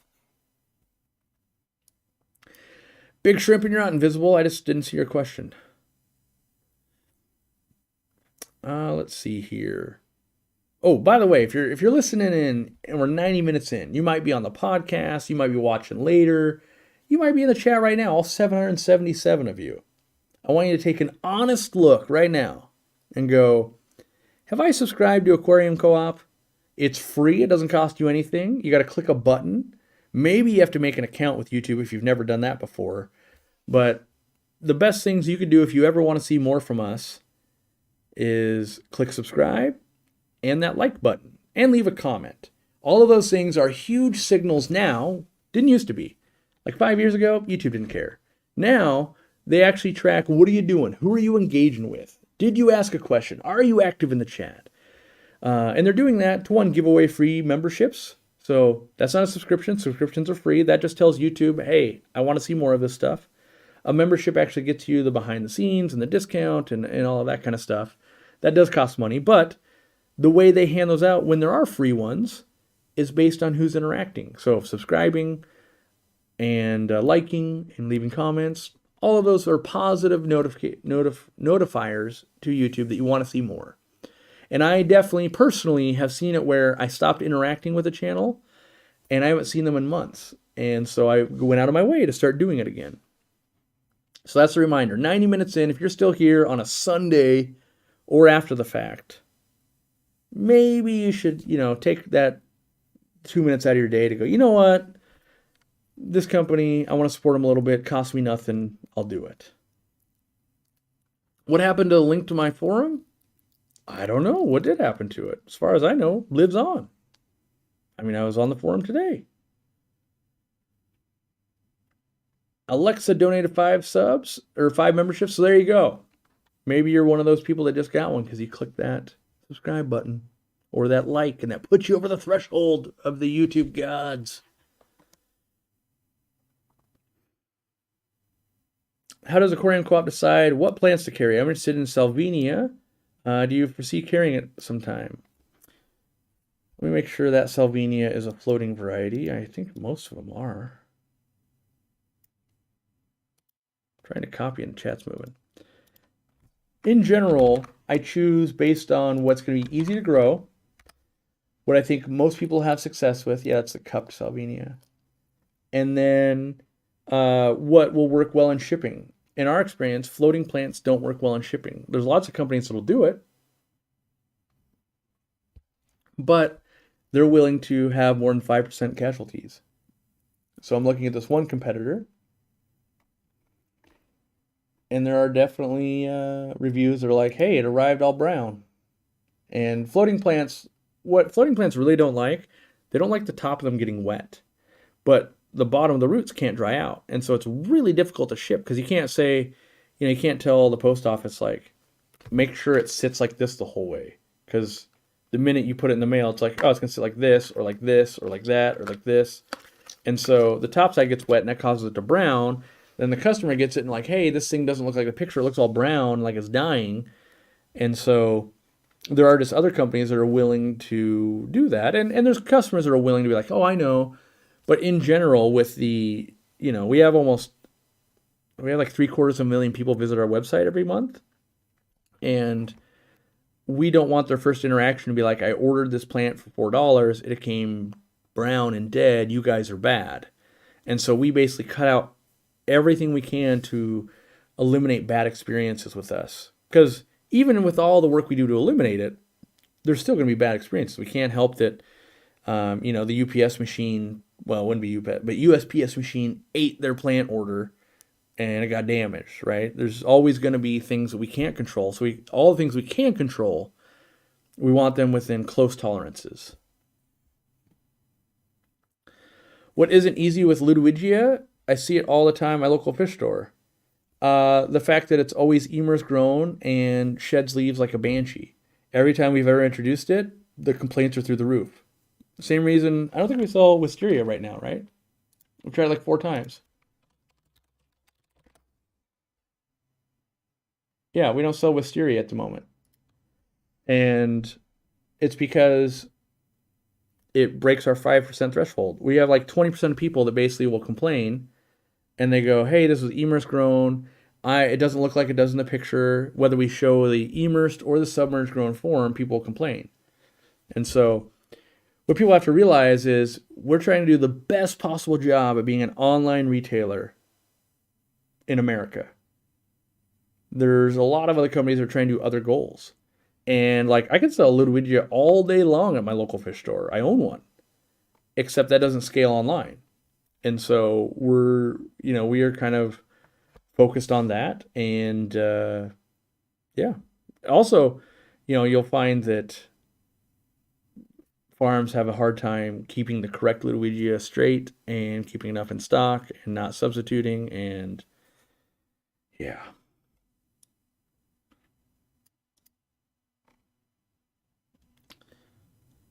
Is it possible to keep multiple kinds of Corridora in one tank, or will they crossbreed? So Corridora is your name. Watch the video, the member-only video on the speaker we had about Corridoras, and they'll kind of enlighten you more. But some can crossbreed, some won't at all. You kind of have to get the different types to not crossbreed, but that lays it out better than I can do in the next 20 seconds for you. But you got a whole talk you can watch about breeding them and the crossbreeding.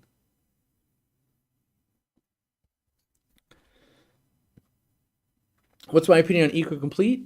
I haven't had luck with most Planet tanks I use by itself. I have tanks with sand that give me beautiful sprouting plants. I do like EcoComplete. I think the problem is people buy it as this is a planted substrate and will be magic, and the reality is it's not. It is a planted substrate that can absorb fertilizers, and it comes pre-absorbed. But if you don't run it like a normal Planet tank and continue to dose fertilizers and nutrients and root tabs, stuff like that, you just end up with a very crappy Planet tank after a month or two because it's run out of energy. And so, but I do like it. I like the look of it, and I like the way the plants handle it and everything. But I don't necessarily go out of my way either. So, people probably wonder why I always say it, but I honestly prefer normal gravel. And I think people a lot of times are looking for something that like the answer is it can't be that simple. It can't be that easy. Corey's just saying that because because it's beneficial for him or something. And it's not. It's just things become popular and are in every fish store because they work really well. Like, why does an aquarium co-op carry ADA soil? Like, well, it's a problem for 50% of the people that ever buy it. Normal gravel is a problem for basically 0 people to buy it. So that's why I like it. I like it because it works. I like it because, and I know I've been in the hobby long enough to know it might be a super Planet tank right now. Let's say I set up the 800 gallon, all ADA soil, beautiful Planet tank. A year from then, I might want to do an African cichlid tank. 2 years from then, I might want to do an arowana. 3 years from then, I might want to do ladybird. And then 5 years from then, I'm doing goldfish. All of those, normal gravel worked. Only one of those did the Planet substrate work. Will we carry water wisteria in the retail store? Probably not. Yeah. It's not that we would never, but it'd have to come in as a trade-in or something like that. And yeah, we try to keep everything streamlined because we don't want... What you can't see is the scale. A day in the life, you'd be like, oh, I get it. 100 boxes of plants showed up at the warehouse on a Friday, and the wisteria or the plant drop doesn't happen until, let's say, a Tuesday, because normally it happens on Friday, but it landed later in the day, so it won't happen until next Tuesday. Where do those water wisteria live at the warehouse? Because there's no room for them. And it doesn't make sense. Like, well, couldn't you just ship the wisteria to the store? It's like, well, yeah, but now you spent $500 to ship some wisteria when it costs $20 for that box of plants with the other 100 boxes. So unfortunately, we're crushed by our own success. We've gotten big enough where it doesn't make sense to do a lot of different little things because we'll do them very badly compared to focusing on the bigger projects we work on. I will say I've been lacking on my advertising for the retail store, and we did lower prices on shrimp and frozen foods by a lot. So I basically made our frozen bloodworms the Costco chicken. What does that mean? That means when you go to Costco, you pick up a chicken because they're cheap, and they don't really make them money, but you're going to get one while you're there. We did the same with bloodworms. So we sell the packages of bloodworms. Let me make sure. But it should be $3.99 now. Let me log into the back end and double check Reno. Please do a video on plants for sand substrate. I could do it. It'll be about 30 seconds long, and it is going to have one tagline: don't use sand with plants. And then maybe after 15 seconds, it'll fade to because it's just harder. And then the whole background will just be a picture of every beach where you see like lush green growth, and then you see sand, and then like sporadic plants that don't grow. Yeah, I was looking at bloodworms. Curry bloodworms. Yeah, $3.99. But every single frozen food price came down by a considerable amount. And I think what happened was COVID kind of spiking and stuff just happened, and I wasn't keeping my eyeballs on the retail only products. There's a few retail only products, and I think it kind of got out of control. So I realigned it with where I think it needs to be. I have sand in all my tanks. Yeah, it's not undoable. You just got to do epiphyte plants, Anubiases and Java ferns, that kind of stuff, and stuff will grow. It's going to be harder. You know, that's just the reality. Is it just harder? All right, shrimp. Big Shrimpin's like losing his mind apparently, because I keep seeing Candy's thing. Let me find his question. Scanning, looking. Haven't seen it yet. Ugh, where is it? I see he says, thank you, Candy. I'll try the forum as well. Ugh. I literally can't find it. Making a dedicated. So that's the thing you guys should know. Like, I'm making a dedicated effort to find it, and I can't find it. That's why I can't see 776 people chatting at the same time. I can't even find the ones I'm trying to find, let alone, I mean, I'm going to miss stuff. I might just have to give up. I'm getting towards the top of the list, and I'm not seeing Big Shrimpin's question. Dang it. I feel it's the worst, because now I've just wasted everybody's time and my own time, and I haven't helped this person yet. Wait, here, maybe. I found it. It was quite far up. I have a planted tank with electric blue acaras covered in white spots. I upped the temperature to 88. Whoa. And added 1 tablespoon per 8 gallons. No imp added. What is no imp? No imp. No imp added. No improvement. Okay, added ICX for 3 days. Still no improvement. What's next? Quarantine tank. I would say the first thing to do is get that temperature back down from 88. You're going to melt your plants. 2, move into a quarantine tank. And 3, yeah, I would move into a quarantine tank. Because then, if they're covered in white spots, it could be ick. Could also be something else. Maybe move to the forum, and it's probably one of those things, a lot of questions are going to happen. What's the water parameters? Can you take a picture of the fish, but then the overall tank setup? Because it could just be stress, could be breeding stress. I mean, there's a lot of stuff that could be going on in the tank. I don't know the tank size.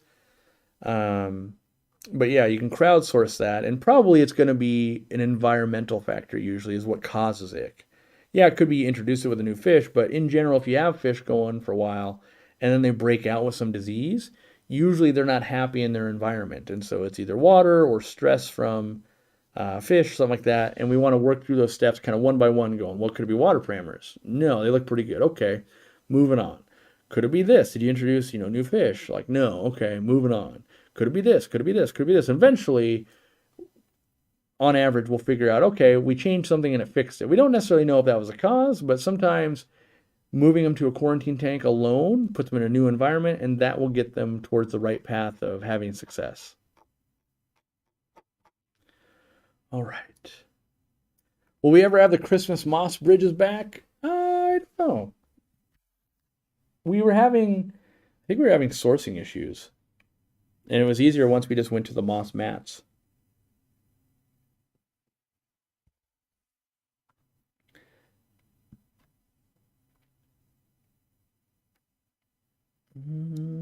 Are clown plecos nocturnal? And will they eat some plants and blackbeard algae? They are nocturnal, at least like dim light. They shouldn't be eating plants, and they probably don't want any blackbeard algae. Most plecostomus are meat eaters. There's very few that want a large portion of their diet to be veggie. Kind of a misconception. They will eat a lot of things, but that doesn't mean that's necessarily what they want to be doing. And that was kind of, I would say, like a myth told in the aquarium industry of like, buy this pleco, cleans your tank, to sell, what a lot of people thought was an ugly fish that were cheap and easy to breed to a lot of people.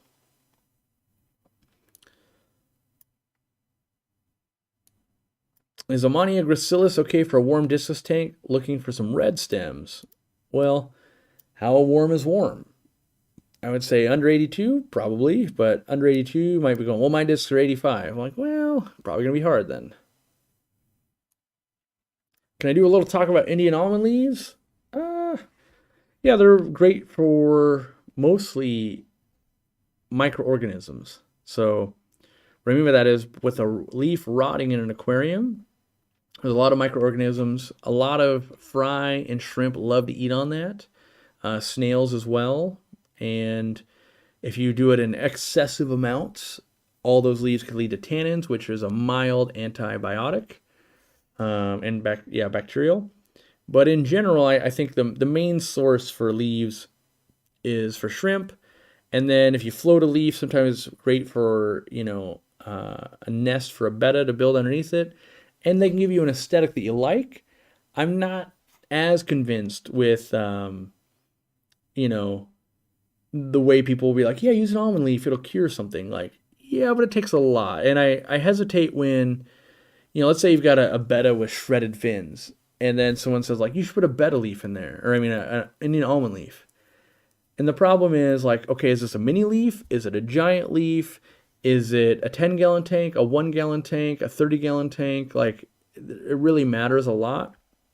And so I think the best uses are actually for shrimp and, like, decoration.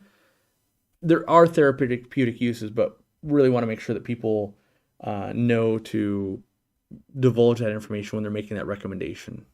So, like, we do use some catappa leaves in very small containers when we're treating some funguses and stuff sometimes, but it's not always successful either. Can you get double decadence at Domino's in the US? I don't know what that is, so maybe not.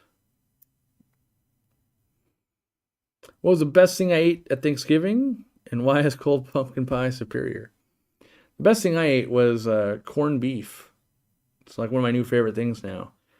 And cold pumpkin pie is superior because it doesn't melt the sour cream. Who's putting sour cream on a piece of pumpkin pie? It doesn't melt the whipped cream.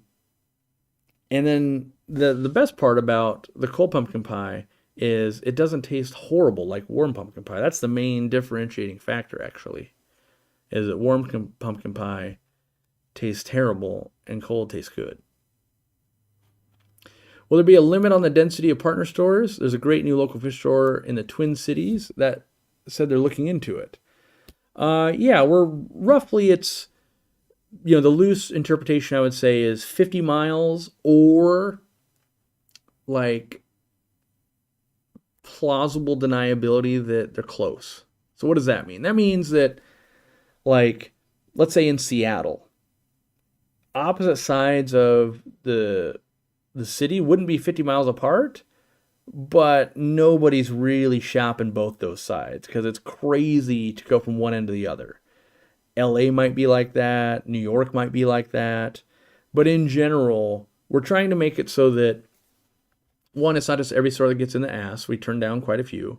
And two, we want, like, one of the main goals that I started selling the Aquariumcoop products to stores was to help them make it through post-pandemic and be profitable. Now, if I dilute it down to, let's say there was 10 stores in a 50-mile radius, and every store got our product. As an extreme example. Each store would basically make 1/10 as many sales for the Aquarium Co-op products. And so each one gets a little bit of a boost probably. And they might all still fail because not enough.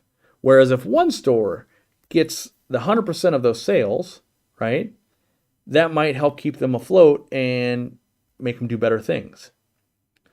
Now, I realize that 9 stores might fail. That would be horrible. But 10 stores failing is even worse. There's also, we won't be able to do a good job. So imagine I'm going to Twin Cities and there's 10 stores. I can't do 10 meetups. Instead, I do like one, and then now I'm making 9 angry. And so we're trying to, grow the program slowly and steadily and do what makes sense and make educated decisions of like, yeah, I remember we had a store. True story. We had a store that was a smaller store, and they signed up first. We had a much bigger store come in. It was like 3 weeks ago. And it made all the sense in the world. Like, they wanted to place a giant first order and all of this, but it was literally 10 minutes from the other store. And I shut it down. I said no, because if I was that small store, if I rewind 10 years ago, and it's Corey in a small store, and we told them we're not going to sell to people that are close to you, and then I did it, I would never forget it, and I would hashtag Aquarium Co-ops tripping for the rest of my life. And so it wasn't worth it to me and the company to go against that. And it made all the financial sense said yes, but from the loyalty sense it said no. And so I said, you know what? Maybe we can revisit that some other day, but at the moment we're staying true to the people that have decided to work with us and partner with us early. We're not going to become a company that, well, you were here early, but Petco's knocking on the door, and we're going to sell you out. And it wasn't Petco, so don't worry. But, I do value loyalty, and the people that were watching and want to get in early, I think that says a lot. And I think they're more likely to uphold our brand standards than someone who's like, yeah, it turns out could be a lot of money making this, so we're interested now. We want the people that were interested from the beginning.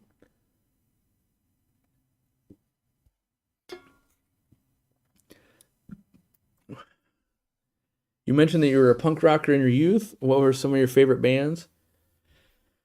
I never was that big into punk, as in punk rock bands, but one of the best punk bands I ever saw in person at a small venue was Guttermouth. I'm trying to think of, I was really into ska for a while too, but in general, I was pretty much a lot of mainstream stuff. Really enjoyed, I still will go see them even, System of a Down. One of my bucket list items, which I don't have a very big bucket list. My wife has like what do I dub it? I dub it like a bucket barrel, or a barrel list instead of a bucket list, because she adds something new like every day. But I would love to see the System of a Down with the Australian Symphony. That would be one of my big to-dos. But I know there's other punk bands I'm sure I'm into, but I was never into like.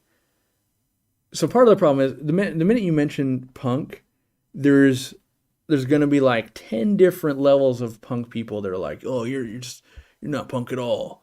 And then, so like the minute you start divulging like what you did and didn't like, you'll get categorized, which is fine.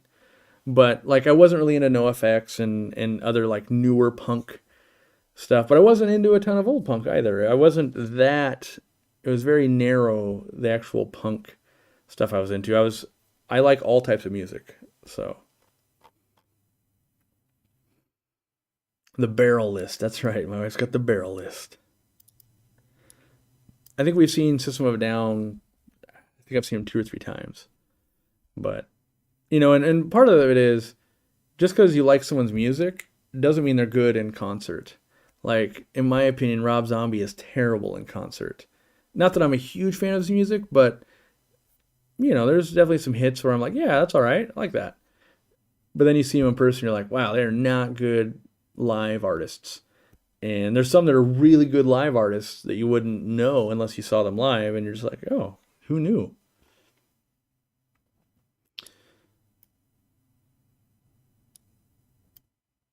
Do you and your family do open mic night? Like a karaoke thing? No, the only karaoke I've ever done in my life was the first time I was in China when we were building our first container of products to bring over, and the hosting company brought us to Chinese karaoke where they'd rent out a whole room, and it was super awkward because there's a translator there, and I was expected to do karaoke, and I ended up, uh, God, what was it? Which I ended up karaokeing a Dr. Dre and Snoop Dogg song because there wasn't that many songs like in English. So it wasn't exactly like one, karaoke and singing is not my strong suit. And then two, you're in a foreign country with business partners and it's super awkward. And three, you've already turned down all the alcohol because you don't drink and they're taking offense to it. And if it was kind of one of those things like turning down the karaoke might have been the final nail in the coffin of like, we're not doing business with this guy. So, man, it was brutal. I love Primus. Yep. I think my favorite Primus song is Little Pigs Let Me In," or whatever, whatever the name of that song is. Such a well done storytelling song, I think. But I have not seen Primus in person. I think I'd love to see a concert that was Primus and Clutch in the same concert. But I'm getting old for concerts. I like to be the person sitting down and just enjoying, as opposed to when I was younger in the punk days. I broke my foot in three places in a mosh pit, which mosh pits are the dumbest thing ever invented, by the way. As an adult, as a grown up now, I'm like, I'm gonna go put myself into harm's way. But back then, I was like 14 and 15, don't have a job, don't have responsibilities, and now I'm like, you got to go to work tomorrow. You got stuff you got to do. Like, if I get hurt, that's not good.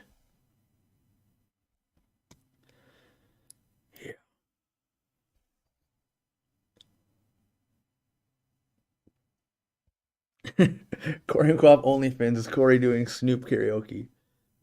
Yup. Yeah, it's funny the stuff that, so I guess this is an appropriate call out time if you're still around at 2 hours in. I've made my Facebook profile public. So you search up Corey McElroy, and I'm going to post a lot more of the crazy stuff. Not crazy, because I don't want to be like, oh, it's going to be crazy. But all the stuff that never makes it to public consumption there. Like I posted pictures from Peru, and like that Snoop Dogg karaoke thing exists. Like I think on my wife's profile, I'll probably upload that someday. Like there's a picture of this thing happening. But all these things I've had to do in my life, my career, that don't necessarily make it to prime time. But I always take a lot of pictures while traveling, and then we really only show you guys video and stuff. So if you want to learn more about Corey the person, that's a great place to follow. Yeah, there's fish stuff and non-fish stuff, and just follow. Like if you request a friend to friend me, I'm just not gonna, because I don't know any of you. Maybe someday, if you're like, if we're talking on the posts I make, maybe someday you become a friend. But I'm not. You'll see there, you're like, Corey's only got like 80 friends. Like I'm not a guy that just friends people lightly. But you can definitely follow and participate if you'd like. Hold on, you're right. That's green Jello, isn't it?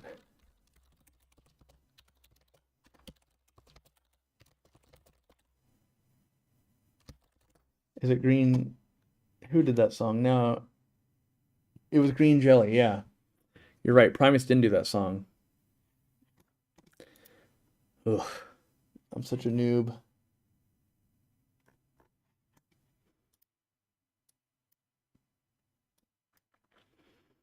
All right. As long as it's not Friendster. That's right.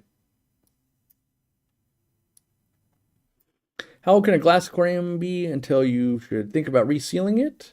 And what would you use for resealing? Well, for a glass aquarium, you're always going to use silicone.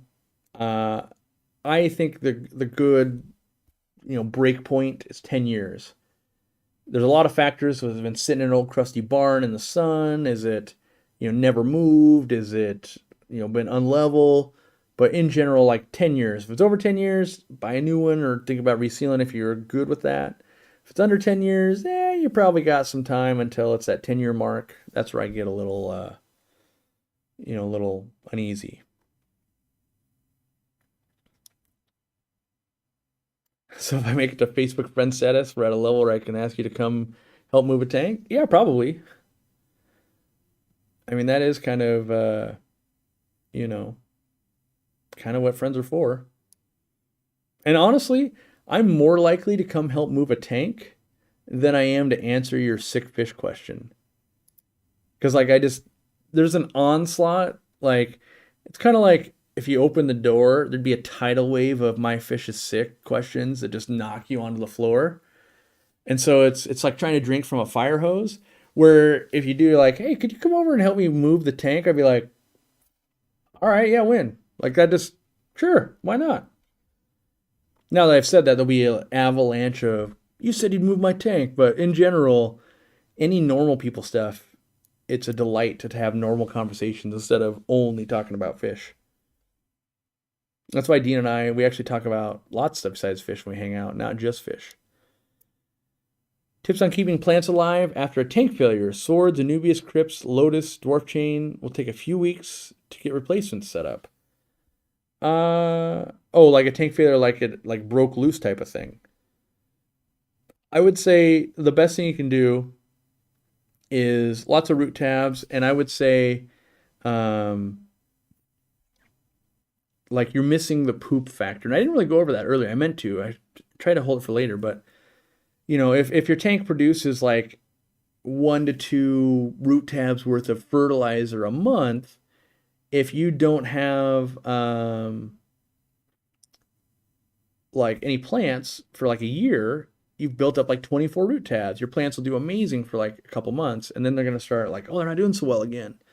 And you'll have to supplement. And a brand new tank kind of has that problem too. You want a lot of root tabs or a lot of stuff kind of built up to really help that transition. Where'd that go? Someone said Corey will show up to weddings for a small fee. I'll be very clear. I will not do that. We get requests for that at least like once a month. It comes from such a good spot of the spouse of someone who's a fan really wants to do something special. And so maybe it's a wedding invite, or maybe it's a, hey, could you sign this thing as a wedding gift or something like that. And we only do it basically if it comes into the store, there gets to be a pile of things, and I will do it based on when I'm there and other people are there, and we make it happen. So it's on a horrible timeline, and we don't guarantee anything, and we try to make people happy, but it could be like, oh, for the next 40 minutes, you need to take pictures and sign these things. And we'll try and do it for sure. But then there's days where it's like, oh, I don't have time today. And so when the stars line up, we'll do it for sure. And that's something we just try to do. But it's really hard when people are like, I need to buy X and this and this and this. Like, well, that doesn't fit my timeline. And it's easier to say no. So, basically self-addressed stamped envelope with a thing of what you want me to sign or whatever, more likely to get done in the next 3 months than something else. So barely showed up for his own wedding. I did try to work a half day. That's true.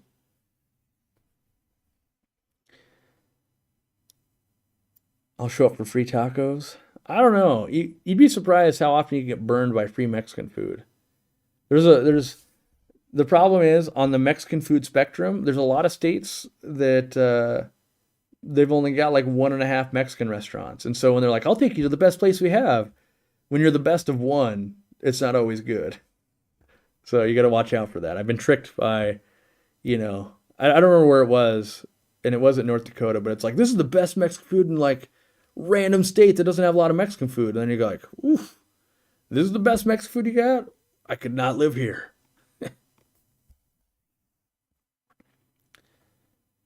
All right. Should you still gravel back if you have a planted tank? I think in the front, it makes sense, so it looks good. But a lot of the back part where the plants are, no, I don't. Will erythromycin work for cyanobacteria since I already have it, or should I get Fritz slime out? I think it'd be fine with erythromycin. I did erythromycin for like 15 years. Now that Fritz slime out exists, I've used that a couple of times, but I would probably default to whatever I have on hand first. All right. I have to go shopping. Ugh. I got to pick up some clothing I ordered for vacation, and we got a few other errands, and I couldn't do it this weekend because it's been Black Friday weekend. I'm hoping Sunday is not unbelievably bad.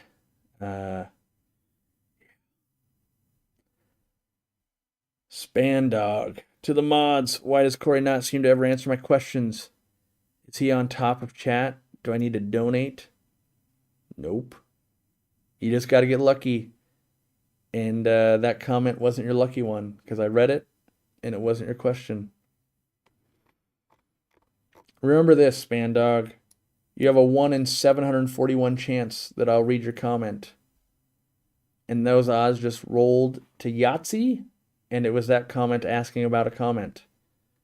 So the best thing you can do, every once in a while, shoot your shot, ask the question.